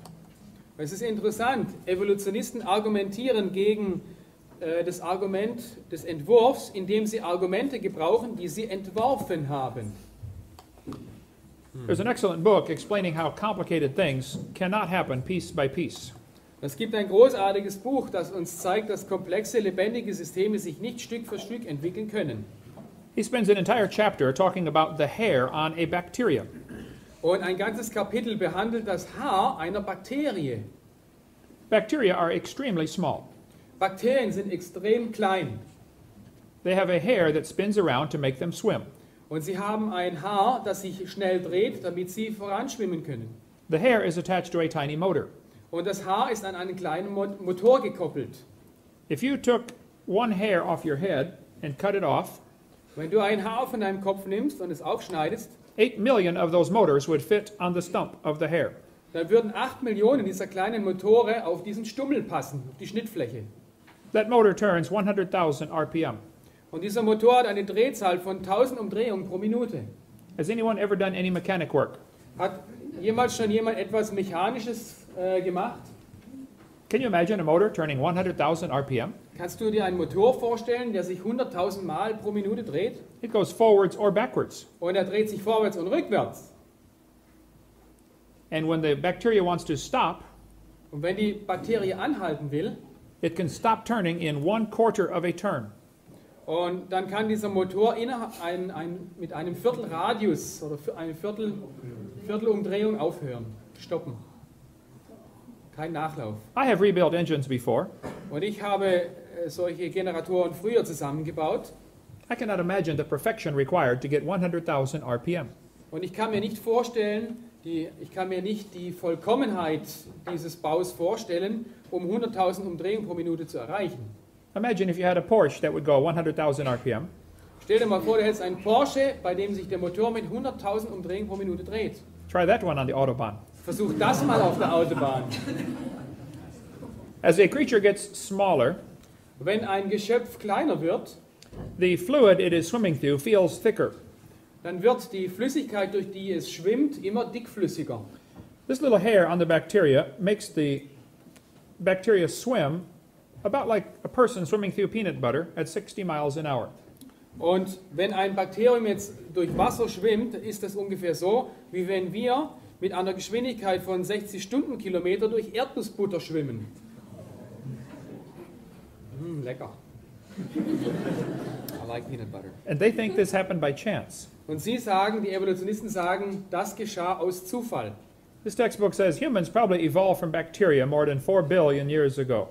Und dieses Schulbuch sagt, die Menschen haben sich wahrscheinlich aus Bakterien entwickelt, die vor 4 One moment here. There. Okay. 4 Milliarden Jahren haben sie sich aus Bakterien entwickelt. They can swim 60 miles an hour through peanut butter. Stell dir mal vor, 60 Stunden, das sind 80 oder 90 Stundenkilometer durch Erdnussbutter schwimmen. We need to sign them up for the Olympics. Oh Mensch, du, da sind wir fit für die Olympiade. It's a lie. Bacteria did not turn into humans. Okay, ist eine Lüge. Bakterien haben sich nicht in Menschen verwandelt. They talk about the origin of life. Und jetzt wollen wir über den Ursprung des Lebens reden. How did life get started? Wie fing das Leben an? The Bible says God created every living creature. Die Bibel sagt, Gott schuf alle lebendigen Wesen. There is no other way to explain it. Und es gibt keinen anderen Weg, das zu erklären. But there are people who do not want to believe in God. Aber es gibt Leute, die möchten nicht an Gott glauben. So they have to explain how life got here without God. So müssen sie erklären, wie das Leben entstand ohne Gott. This textbook says the history of life on Earth began 3.5 billion years ago. How this occurred has been and will continue to be a topic for inquiry. Let's see, I've got a right here. Die Geschichte des Lebens auf der Erde begann vor ungefähr 3,5 Milliarden Jahren. Wie sich dies ereignete, war und wird weiterhin ein Gegenstand für Forschung bleiben. Let me give you the Hovind interpretation. Und jetzt kommt die Hovind-Interpretation. It's okay to inquire how life evolved. It is not okay to inquire if it evolved. Es ist in Ordnung, nachzuforschen, wie sich das Leben entwickelt hat, aber es ist nicht in Ordnung zu forschen, ob es sich entwickelt hat. Not only can the students not read, they can't even think anymore. Die Kinder können nicht nur nicht mehr lesen, sondern sie dürfen nicht einmal mehr selber denken. In the 1950s, they wanted to try to make life in the laboratory. In den 50er Jahren hat man versucht, Leben künstlich im Labor herzustellen. They never proved how life originated. Und sie konnten nie beweisen, wie das Leben entstand. They actually created a very serious problem for evolution. Sie haben in Wirklichkeit den Evolutionisten ein sehr großes Problem geschaffen. This textbook says the most important events occurred during the Archean era was the evolution of life. Progress from complex molecules, even the simplest organism, was a long process. Also, es wird in diesem Schulbuch gesagt, viele wichtige Ereignisse geschahen während dem Azoikum, von denen das Wichtigste die Evolution des Lebens war. Fortschritt von komplexen Molekülen, sogar zum einfachsten lebenden Organismus, war ein sehr langer Prozess. Yes, it didn't even happen. That's how long. Oh ja, es ist nie geschehen. So lange hat es gebraucht. This one says the first living systems emerged 3.8 billion years ago. Die ersten lebenden Zellen tauchten vor ca. 4 bis 3,8 Milliarden Jahren auf. There is no record of the event. Aber es gibt keine historischen Aufzeichnungen von diesem Ereignis. But we want you to believe it anyway. Aber wir möchten es trotzdem glauben. This is not science. Aber das ist keine Wissenschaft. He said the first self-replicating systems must have emerged in this organic soup. Man behauptet, diese sich selbst fortpflanzenden Systeme müssen in dieser Ursuppe entstanden sein. That's a lie. There's no evidence how life can come from non-living material. Und das ist eine Lüge. Es gibt keinen Beweis dafür, wie Leben aus toter Materie entstehen kann. This is called spontaneous generation. Man nennt das eine spontane Erzeugung. Ernst Haeckel said spontaneous generation must be true. Haeckel sagte, spontane Entstehung muss wahr sein, Otherwise, it would be necessary to believe in a creator. weil wir sonst an einen lebendigen Schöpfer glauben müssten. He did not want a creator. So, er wollte keinen Schöpfer, Because you cannot just believe in creation. weil du nicht an Schöpfung glauben kannst. There is some baggage that comes with that, Da kommt ein bisschen Gepäck danach, like a creator wie zum Beispiel ein Schöpfer, who may have some rules. der vielleicht ein paar Regeln hat. That's what they don't want. Und das ist genau das, was sie nicht wollen. But have scientists produced life in the laboratory? Gibt es Wissenschaftler, die Leben im Labor hergestellt haben? No, they did not come close. Nein, sie sind nicht mal in die Nähe davon gekommen. They took 4 gases, methane, ammonia, water vapor, and nitrogen. Okay, man hat in diesem Experiment 4 Gase genommen, Methan, Ammoniak, Wasserdampf und Wasserstoff. Wasserstoff is Hydrogen. hydrogen. Okay. Ja. They mixed them. They made them go through glass tubes. Und sie ließen diese Gasmischung durch ein Röhrensystem zirkulieren. And it ran through a spark chamber, electroden. Okay, und diese Gase sammelten sich dann in einem Gefäß mit Elektroden an und wurden dort elektrischen Entladungen ausgesetzt. Then they cooled them down. Dann hat man es im Kondensator gekühlt. At the bottom, there was a red goo, Und am Boden sieht man eine Kühlfalle. and they drained it off so it would not go through again. Und dort wurde das, was entstanden ist, einfach abgezogen, damit es sich in den Kreislauf nicht weiter fortbewegt. This textbook says it was rich in amino acids, Und dieses Schulbuch sagt, diese Soße war reich an Aminosäuren, I don't think so. aber das glaube ich nicht. Notice he did not use oxygen in the experiment. Und bitte beachte, Sie haben keinen Sauerstoff in diesem Experiment benutzt. They left oxygen out on purpose Sie haben Sauerstoff absichtlich ausgeschlossen, because if you had oxygen, anything you produced would oxidize. denn wenn Sauerstoff darin gewesen wäre, würde alles, was du hier entstehen lässt, sofort oxidiert, das bedeutet verbrannt werden. If you cut an apple in half, it will turn brown. Wenn du einen Apfel in zwei Hälften schneidest, wird die Schnittfläche irgendwann braun. If you don't paint your car, the metal will oxidize or rust. Und wenn du dein Auto nicht anstreichst, dann wird es irgendwann rosten. They knew that life could not evolve with oxygen present. Und sie wussten ganz genau, Leben könnte sich nicht entwickeln, wenn Sauerstoff dabei wäre. This creates a problem. Und das gibt uns ein neues Problem. Ozone is made of oxygen. Ozon entsteht aus Sauerstoff. Ozone blocks ultraviolet light. Und Ozon blockiert UV-Licht. And if you don't have ozone, the UV light will destroy your ammonia. Und wenn du kein Ozon hast, dann wird das UV-Licht den Ammoniak zerstören. That's one of the gases he needed.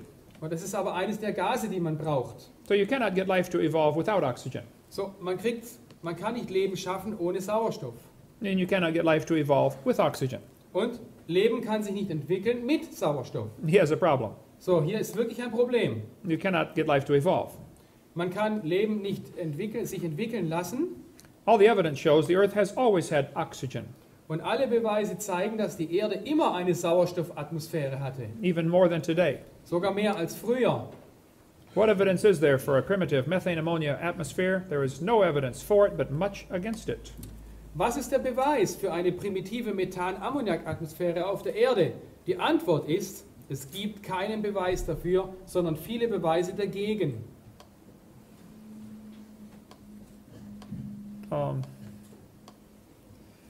Also, he filtered out the product at the bottom of the flask. Am Boden dieser Apparatur wurde die Flüssigkeit entnommen. This is not realistic for nature. Und das passiert aber in der Natur nicht. Anything that is produced by the lightning strike will be just as likely destroyed by the same lightning strike. Alles, was durch diese elektrischen Ladungen entsteht, wird im gleichen Moment durch die gleichen Entladungen wieder vernichtet. What he produced was 85% tar, Und was entstand in diesem Experiment? 85% Teer, 13% carboxylic acid. dann 13% verschiedene kohlenwasserstoffhaltige Säuren. Both of these are poisonous to life. Und beide Bestandteile sind giftig. If you do an experiment and 98% of your result is poisonous to the other 2%, it's not a success. Und wenn du ein Experiment machst und erhältst 98% Gift, was die 2% deines Produktes dann wieder zerstört, dann ist es kein Erfolg. Basically, only 2 amino acids were produced. Und es wurden in Wirklichkeit nur 2 Aminosäuren hergestellt. It requires 20 different ones to create life. Aber um Leben zu schaffen, brauchst du mehr als 20 verschiedene Aminosäuren. And they bond with the tar and acid immediately. Und diese Aminosäuren haben sofort mit dem Teer und mit diesen Carboxylsäuren reagiert. Amino acids are like letters of the alphabet. Die Aminosäuren sind wie ein Buchstabe im Alphabet. It requires how many letters in the German alphabet?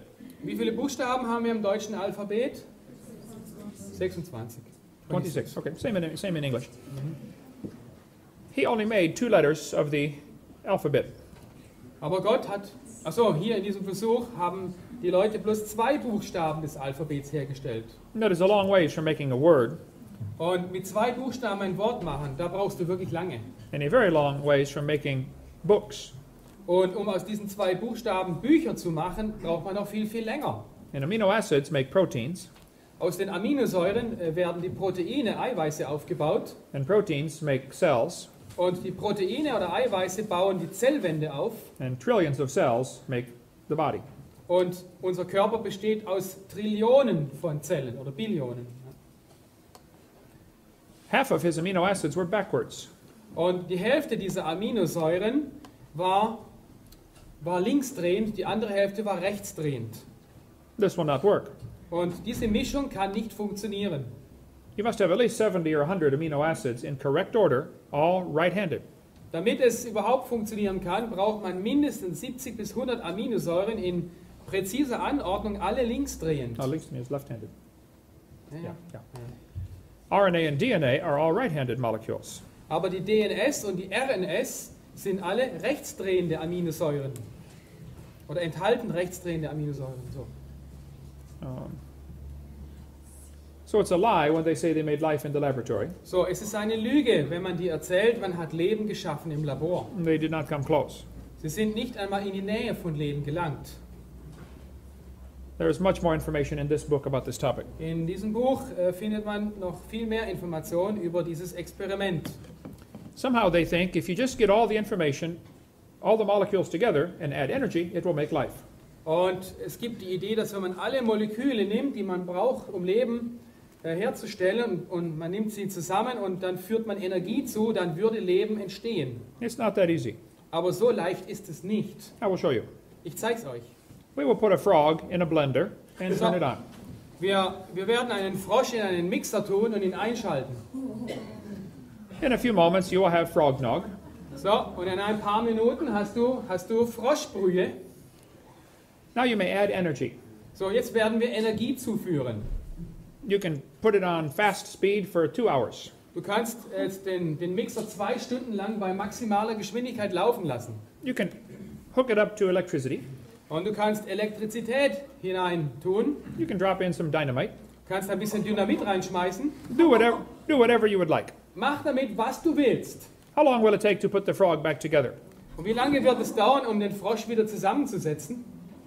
You have all the molecules required to make a frog in one place. Du hast alle Moleküle, die du brauchst, um einen Frosch herzustellen, an einem einzigen Ort. You may add all the energy you would like.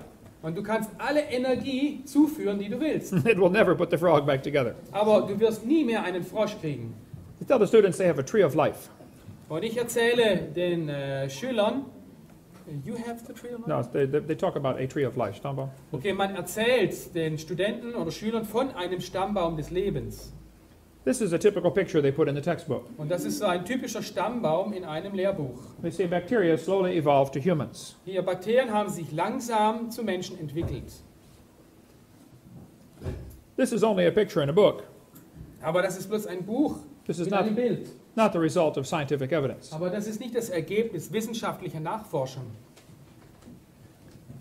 This lady said, all those trees of life of our ancestors are a lot of nonsense. Und Mary Leakey sagte, alle diese Stammbäume des Lebens mit ihren Ästen unserer Vorfahren sind ein Haufen Unsinn. Stephen Gould said, the evolutionary trees that adorn our textbooks are not the evidence of fossils. Und Stephen Jay Gould, ein Evolutionist, sagt, die Evolutionsbäume, die unsere Lehrbücher zieren, haben nur an den Spitzen und Ansätzen ihrer Äste Daten. Der Rest sind Folgerungen, egal wie vernünftig, und sie sind nicht der Beweis durch Fossilien. This textbook says all the forms of life on Earth today are descended from a common ancestor found in a population of primitive unicellular organisms.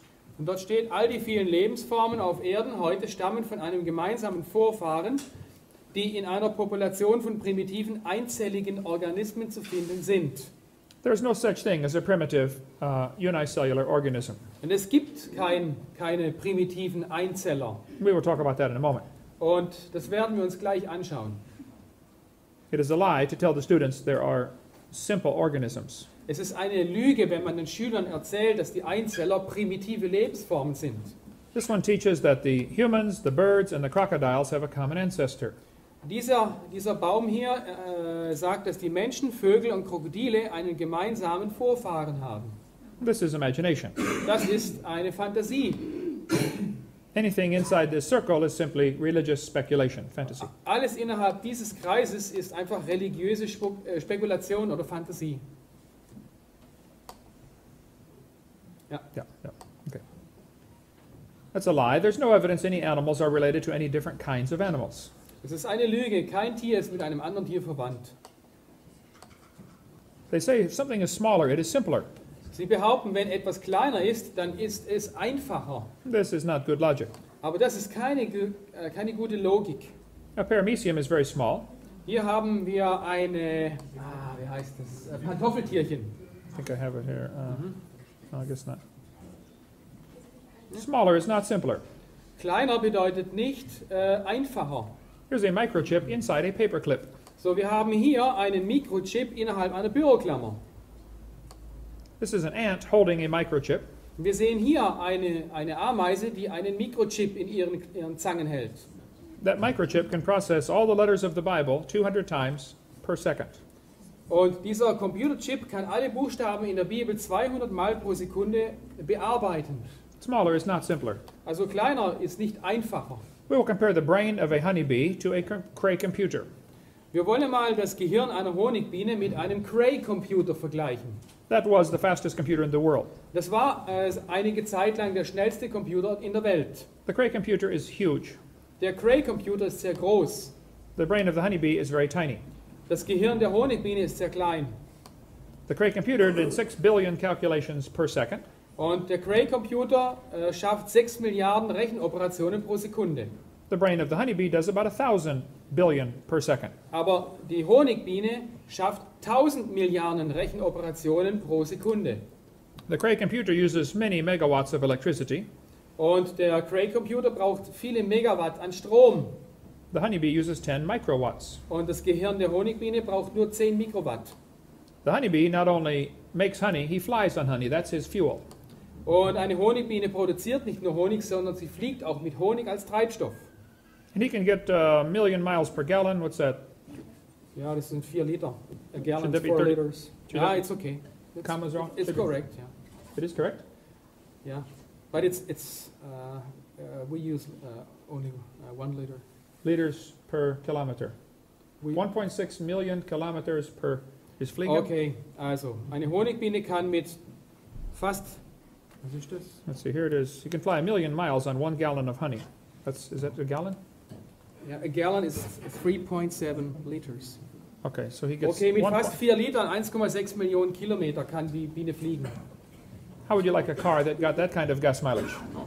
Na, was wäre das, wenn unser Auto das könnte? You fill it up once and your grandkids can keep driving it. Wir tanken einmal und unsere Enkel können noch damit rumfahren. The Cray cost $48 million. Der Cray-Computer kostete 48 Millionen $. The honeybee's brain is pretty cheap. Und das Gehirn von Honigbienen ist sehr, sehr günstig zurzeit. Many people have to fix the Cray computer. Viele Leute sind mit der Reparatur dieses Computers beschäftigt The honeybee's brain heals itself. und das Gehirn der Honigbiene heilt von ganz alleine. The Cray weighs 2,300 pounds, so a little over 1 ton. Ja, der Cray-Computer wiegt über 1 Tonne The honeybee's brain does not weigh very much. und das Gehirn der Honigbiene wirkt nicht besonders viel. Wiegt nicht besonders The computer is huge, slow, inefficient, costs lots of money, and has to be maintained. viel. Der Supercomputer ist riesig, langsam, uneffektiv, kostet viel Geld und muss instand gehalten werden. Und er muss entworfen worden sein. It had to be designed. Ja. And yet they think the brain of a honeybee happened by chance. Und doch denken diese Leute, das Gehirn der Honigbiene ist durch Zufall entstanden. And the brain of a human is much more complex than a honeybee. Und das menschliche Gehirn ist viel, viel komplizierter denn das einer Honigbiene. The brain of a human has more memory capacity than the entire British Library. You can store all that information. Das menschliche Gehirn hat eine größere Speicherkapazität als die britische Bibliothek. And we have more computational power than the entire national telephone system. Und unser Gehirn kann mehr Rechenoperationen durchführen wie das nationale Telefonsystem. In the history of humanity, how many times have 2 wires been put together and connected in all appliances in the world? Wie oft in der menschlichen Geschichte wurden irgendwelche Drähte miteinander verbunden in allen Fabriken auf der Welt? Trillions and trillions of times, right? Billionen und Billionen Mal. One human brain has more connections than that. Und ein menschliches Gehirn hat viel mehr Verbindungen als das. One professor I debated said he thought the human brain was nothing but 3 pounds of chemicals that arranged themselves by chance over billions of years. Wenn das menschliche Gehirn nicht mehr ist als drei Chemikalien, die sich über Milliarden von Jahren durch Zufall angeordnet haben, oder 3 Pfund an Chemikalien, I said, then how can you trust your thoughts and the conclusions you come to? wie kannst du dann deinen Gedanken und Schlussfolgerungen vertrauen? Maybe you have some chemicals in there backwards. Und vielleicht hast du irgendwelche Chemikalien im Kopf, die rückwärts laufen. He did, by the way. So, aber er vertraute seinen Gedanken. They will tell us that DNA proves evolution. Und man will uns einreden, die DNS beweise die Evolution. This is not true. Aber das stimmt nicht. They say we have evidence from molecular biology. Man behauptet, es gäbe Beweise in der Molekularbiologie. Darwin speculated all forms of life are related. This speculation has been verified. Okay. Oh, I'm sorry. I have to back up. Yeah. Darwin guessed. Okay, Darwin spekulierte, dass alle Lebensformen verwandt sind durch Entstehung und Modifikation von frühen Organismen. Diese Spekulation wurde bewiesen, steht hier. The evidence they use is from DNA. We call DNS. Und sie führen die DNS als Beweis dafür an. This is a lie. Aber das ist eine Lüge. The more they study about DNA, the more complicated the problem becomes. Je mehr die Wissenschaftler die DNS studieren, desto komplizierter werden die Probleme. The DNA is the most complicated molecule in the universe. Die DNS ist das komplizierteste Molekül im ganzen Universum. Each person has about 50 trillion cells in their body. Der durchschnittliche Mensch hat über 50 Billionen Zellen in seinem Körper. If you removed all the DNA, Und wenn du alle diese DNS extrahieren würdest, it would barely fill 2 tablespoons. dann würdest du gerade mal 2 Teelöffel damit füllen können. If you unwound them and stretched them out, Und wenn du diese DNS aufwickeln und dehnen würdest, one person's DNA would stretch from Earth to the moon and back 5 million round trips. dann könntest du mit dieser DNS-Kette eine Strecke zum Mond zurücklegen, 5 Millionen Mal hin und zurück. Pretty complex. Ich würde sagen, das ist ziemlich kompliziert. It contains more information than all computer codes ever written by man combined. Die DNS enthält mehr Informationen als in allen Computerprogrammen, die je von Menschen geschrieben wurden. If you typed out this code, Wenn du jetzt diesen Programmcode niederschreiben müsstest, when you got done typing, so, da musst du wirklich gut sein im Schreibmaschine schreiben, you would have enough books to fill Grand Canyon 40 times. dann hättest du so viele Bücher, dass du den Grand Canyon 40 Mal füllen könntest. There's a lot of information in your DNA. Oh, das ist ein Haufen Informationen in der DNS. David said, I will praise thee, I'm fearfully and wonderfully made. David sagt in den Psalmen, ich will dich preisen, denn ich bin erstaunlich und wunderbar gemacht. He didn't even have a microscope, and he could figure it out. Er hatte nicht einmal ein Mikroskop, aber er wusste das. From conception to birth, the baby adds 15,000 cells per minute to its body, each cell more complex than a space shuttle. Von der Zeugung bis zur Geburt legt das Baby 15.000 Zellen pro Minute im Körper zu und jede Zelle ist komplexer als das Space Shuttle. How would you like to be responsible for supplies to a factory building 15,000 space shuttles a minute? Oh, okay, it's a long sentence. How would you like to be responsible for the supplies Okay, wie wäre es, wenn du für den Nachschub verantwortlich wärst für eine Firma, die in einer Minute 15.000 Space Shuttles herstellt? Some of you women are thinking, I did it, it's hard. Some of the women are thinking, I did that, it's very hard. Ach so, manche Frauen denken, das habe ich getan, es ist sehr schwierig. Sometimes they want pickles at 2 o'clock in the morning. Manchmal möchten sie saure Gurken, ganz früh am Morgen. You say, hey, what are you making with the pickle down there? Hey, was machst du mit den Gurken da? I don't know, but give me a pickle. Egal, aber gib mir eine Gurke. The probability of one DNA happening by chance is 1 times 10 to the 119,000th power. I got Okay. this in Ja, ich German kann here. es übersetzen. Hang on, I've Okay. got it Die in- Wahrscheinlichkeit, dass ein DNS-Molekül zufällig entstanden ist so wahrscheinlich wie 1 zu 10 hoch 119.000, also eine 1 mit 119.000 Nullen. That's a big number. Das ist eine sehr große Zahl. The entire visible universe is 10 to the 28th inches in diameter. Das gesamte sichtbare Universum hat einen Durchmesser von 10 hoch 28 Zoll. Oh, we could talk a long time about DNA. Wir können noch lange über die DNS reden. Das ist gut. I did some study on this. Ich habe das etwas studiert I decided the more chromosomes you have, the more complex you must be. und ich habe entschieden, je mehr Chromosomen du hast, desto komplizierter ist die Lebensform. So this is how evolution really happened. Und so passierte die Evolution wirklich. The penicillin evolved first. Und zwar zuerst entstand das Penicillin. It only has 2 chromosomes. Es hat nur 2 Chromosomen. Then it slowly became a fruit fly. Und dann langsam entwickelte sich das Penicillin zur Fruchtfliege. This took millions of years. Das brauchte Millionen von Jahren. And then slowly became a tomato Dann irgendwann wurde es zu einer Tomate or a housefly. oder einer Hausfliege. They're both 12 chromosomes. Die haben beide 12 Chromosomen. The average scientist cannot tell them apart. Und der The average scientist cannot tell them apart. Which one's which? The fly. These two. you can It's a distinguish joke. between the fly Yeah, and it's tomato. a joke. Okay, gut. Der normale Wissenschaftler kann nicht eine Hausfliege und eine Tomate auseinanderhalten. And slowly they became a pea, Langsam entwickelte sie sich zu einer Erbse and then over millions of years turned into a bee. und nach Millionen von Jahren verwandelten sich die Erbsen in Honigbienen. And then, a long time ago, we had triplets. Und irgendwann hatten wir Triplets? Triplets, also was? Drillinge, ja. Okay, danke. The possum, the redwood tree, and the kidney bean are all identical triplets.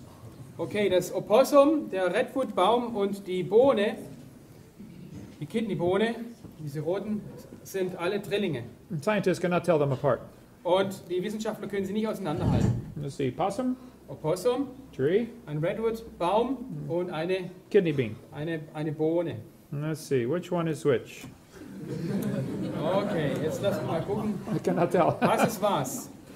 And slowly we got enough chromosomes to become a human. Und irgendwann kamen genug Chromosomen zusammen, damit Menschen entstehen können. If we can just get 2 more, Und wenn wir jetzt noch 2 weitere Chromosomen bekommen können, we will to be a tobacco plant. dann werden wir eine Tabakpflanze. I know some that already smell like it. Und ich weiß, manche von euch riechen so. Ups. Sometimes I get on the elevator. Und manchmal bin ich im Aufzug I say, you're evolving, you're way ahead of me. und ich denke, und ich rieche und sage, hey, du entwickelst dich weiter. Someday we may have enough chromosomes to be a chicken or a dog. Und eines Tages werden wir genug Chromosomen haben, um ein Huhn oder ein Hund zu sein. Oh, same thing? No? Oh, okay. And maybe someday we'll be a carp. Und irgendwann werden wir ein Karpfen sein, mit 100 Chromosomen. And it probably won't happen for a long time. Und es wird sicherlich eine lange Zeit brauchen. But someday we will have enough chromosomes to be a fern. Und irgendwann werden wir genug Chromosomen haben, um ein Farn zu sein. That is the ultimate goal of all Das evolution. ist das absolute Ziel der Evolution. Evolution is a silly theory. Evolution ist eine dumme Theorie. There is no evidence that any animal produced a different kind of animal. Es gibt keinen Beweis dafür, dass irgendein Tier eine andere Art von Tieren erzeugt hat. They tell us that humans and orangutans are 96% similar DNA. Man will uns einreden, Orang-Utans und Menschen sind sich zu 96,3% ähnlich. This proves a common ancestor 15 million years ago. Und das beweist einen gemeinsamen Vorfahren vor 15 Millionen Jahren. The man the leading engineer on the genome research said, the genetic difference between human and his nearest relative, the chimpanzee, is at least 1.6%. Calculated out, it's a gap of 48 million nucleotides, and a change of only 3 nucleotides is fatal to an animal. There is no possibility of change. Okay, Just start at the beginning. ja, okay. Also der führende Forscher im Genomprojekt, also die Erforschung des menschlichen Erbguts, sagte Folgendes: Jetzt ist der genetische Unterschied zwischen dem Menschen und seinen nächsten Verwandten, dem Schimpansen, mindestens 1,6%. Das klingt nach nicht viel, aber wenn man es durchrechnet, dann ist das ein Unterschied von mindestens 48 Millionen Nukleotiden, das sind die Basenpaare in der DNS, und eine Veränderung von nur 3 Nukleotiden ist tödlich für ein Tier. Es gibt keine Möglichkeit zur Veränderung. They used to think we were 98% similar to a chimpanzee. Sie sagen, wir sind zu 98% einem Schimpansen ähnlich, More recent studies have shown it's only 95% similar. aber weitere Forschungen haben gezeigt, wir sind nur zu 95% einem Schimpansen ähnlich. We are much more different than they thought. Wir sind viel unterschiedlicher, als sie dachten. But similar plans, DNA in this case, similar structures have similar plans. Ähnliche Strukturen haben fast immer ähnliche Baupläne. Similar bridges have similar blueprints. This hardly constitutes evidence that one sired the other or they were erected by tornadoes. Okay, und ähnliche Brücken haben ähnliche Baupläne. Aber das ist kein Beweis dafür, dass eine Brücke die andere erzeugte oder dass beide Brücken durch einen Tornado entstanden. Ja. Man has a pretty good understanding of how cars work. Aber Menschen verstehen sehr gut, wie Autos funktionieren. I've had 127 cars since I started driving. Und seitdem ich den Führerschein gemacht habe, habe ich 120 Autos gehabt. I have never had a new car. Ich hatte nie ein neues Auto. I always get an old one and have to fix it. Ich hatte immer ein altes und musste es reparieren. I have done just about everything you can do to a car. Ich habe wirklich alles getan, was du einem Auto antun kannst. I've rebuilt the motors, the transmissions, the differentials. Ich habe die Motoren wieder zusammengebaut, das Differential, das Getriebe. But understanding how a car operates does not explain how it came to be. Aber zu wissen, wie ein Auto funktioniert, erklärt nicht, wie es entstand. Even if we completely understand the human body, that doesn't tell us how it got here. Sogar wenn wir verstehen würden, vollständig verstehen würden, wie der menschliche Körper funktioniert, hätten wir keine Erklärung dafür, wie er entstand. Somehow they confuse understanding of the operation with understanding of the origin. Und manchmal verwechseln Leute das Verständnis der Funktion mit dem Verständnis des Ursprungs. And these are not the same. Und das ist einfach nicht das Gleiche. Die Funktionsweise einer Maschine zu verstehen, beweist nicht, wie sie entstand oder dass sie keinen Entwickler hatte. Suppose your son turns 16 years old. Nimm einmal an, dein Sohn wird 16 Jahre alt. Is that the age where they drive here? Nein, 18. 18, okay. And he says, hey, Papa, I have my license. Okay, und er sagt, hey Papa, ich habe hier meinen Führerschein. Can I have the car, please? Kann ich bitte ein Auto haben? You say, son, your mother and I knew this day was coming. Und weißt du, mein Sohn, deine Mutter und ich, wir wussten, dass dieser Tag kommen würde. The car is a very complex machine. Das Auto ist eine sehr komplexe Maschine. We don't think you're ready for the whole car. Und ich denke, du bist noch nicht bereit für das ganze Auto. We're going to let you slowly evolve into the car. So, wir lassen dich einfach ganz langsam in dieses Auto hinein entwickeln. This year you may have 10%. So, dieses Jahr kriegst du 10% von dem Auto. Next year, maybe a little more. Und nächstes Jahr ein bisschen mehr. What good is 10% of a car? So, was taugt 10% eines Autos? How many things have to be right on a car to make it work? Wie viele Dinge müssen in Ordnung sein, damit ein Auto funktioniert? Like many thousands of things? Und wie ist das bei vielen anderen tausenden Dingen? How many things have to be wrong to make it stop working? Und wie viele Teile müssen kaputt gehen, damit es nicht mehr funktionsfähig ist? Any one of thousands of things. Jedes von tausenden von Teilen. Just one wire pulled off will stop the car. Du kannst irgendwo einen Draht rausziehen und schon funktioniert es nicht mehr. Complex things have to be all working together or not working at all. Komplexe Systeme müssen komplett funktionieren, es müssen alle Teile in einem komplexen System vollständig richtig funktionieren, damit das ganze System funktioniert. There are thousands of differences between humans and chimpanzees. Es gibt tausende von Unterschieden zwischen Menschen und Schimpansen. If you think similarity proves relationships, Und wenn du denkst, dass Ähnlichkeit die Verwandtschaft beweist, let me show you the research I've been doing. dann lass mich dir die neuesten Forschungsergebnisse von mir zeigen. I discovered clouds are 100% water. Ich habe entdeckt, dass Wolken zu 100% aus Wasser bestehen. Watermelons are 97% water. Und Wassermelonen bestehen zu 97% aus Wasser. Only 3% difference. Nur 3% Unterschied. This proves watermelons evolved from clouds. Und das ist der Beweis, dass Melonen sich aus Wasserwolken entwickelt haben. And I found a missing link. Und ich habe auch das Zwischenglied gefunden. Jellyfish are 98% water. Und zwar Quallen. Quallen bestehen zu 98% aus Wasser. And so are snow cones. Und Snow cones. Candy. Eiscreme? No, ice with flavoring on it. You can snow cone? Shaved ice? Wassereis, okay. Wasser ice. Ja. Okay. Water. They say fossils prove evolution. Man behauptet, Fossilien beweisen die Evolution. This is silly. Aber das ist dumm. No fossils count. Es gibt keine Fossilien, die das beweisen. If you find bones in the dirt, all you know is it died. Wenn du einen Knochen im Dreck findest, dann weißt du nur, er starb. You cannot prove it had any children. Und du kannst nicht beweisen, dass er überhaupt Kinder gehabt hat. He says evolution is a fact. Hier wird behauptet, die Evolution ist eine Tatsache. This is silly. Aber das ist dumm. You don't look back in the fossil record. Du kannst nicht die fossile Aufzeichnung rückwärts anschauen. There is no fossil record. Es gibt keine Fossilienaufzeichnung. There are simply bones in the dirt. Es gibt nur Knochen im Dreck. But they say fossils contribute to our understanding of evolution. Fossilien können zu unserem Verständnis der Evolution beitragen, sagt dieses Schulbuch.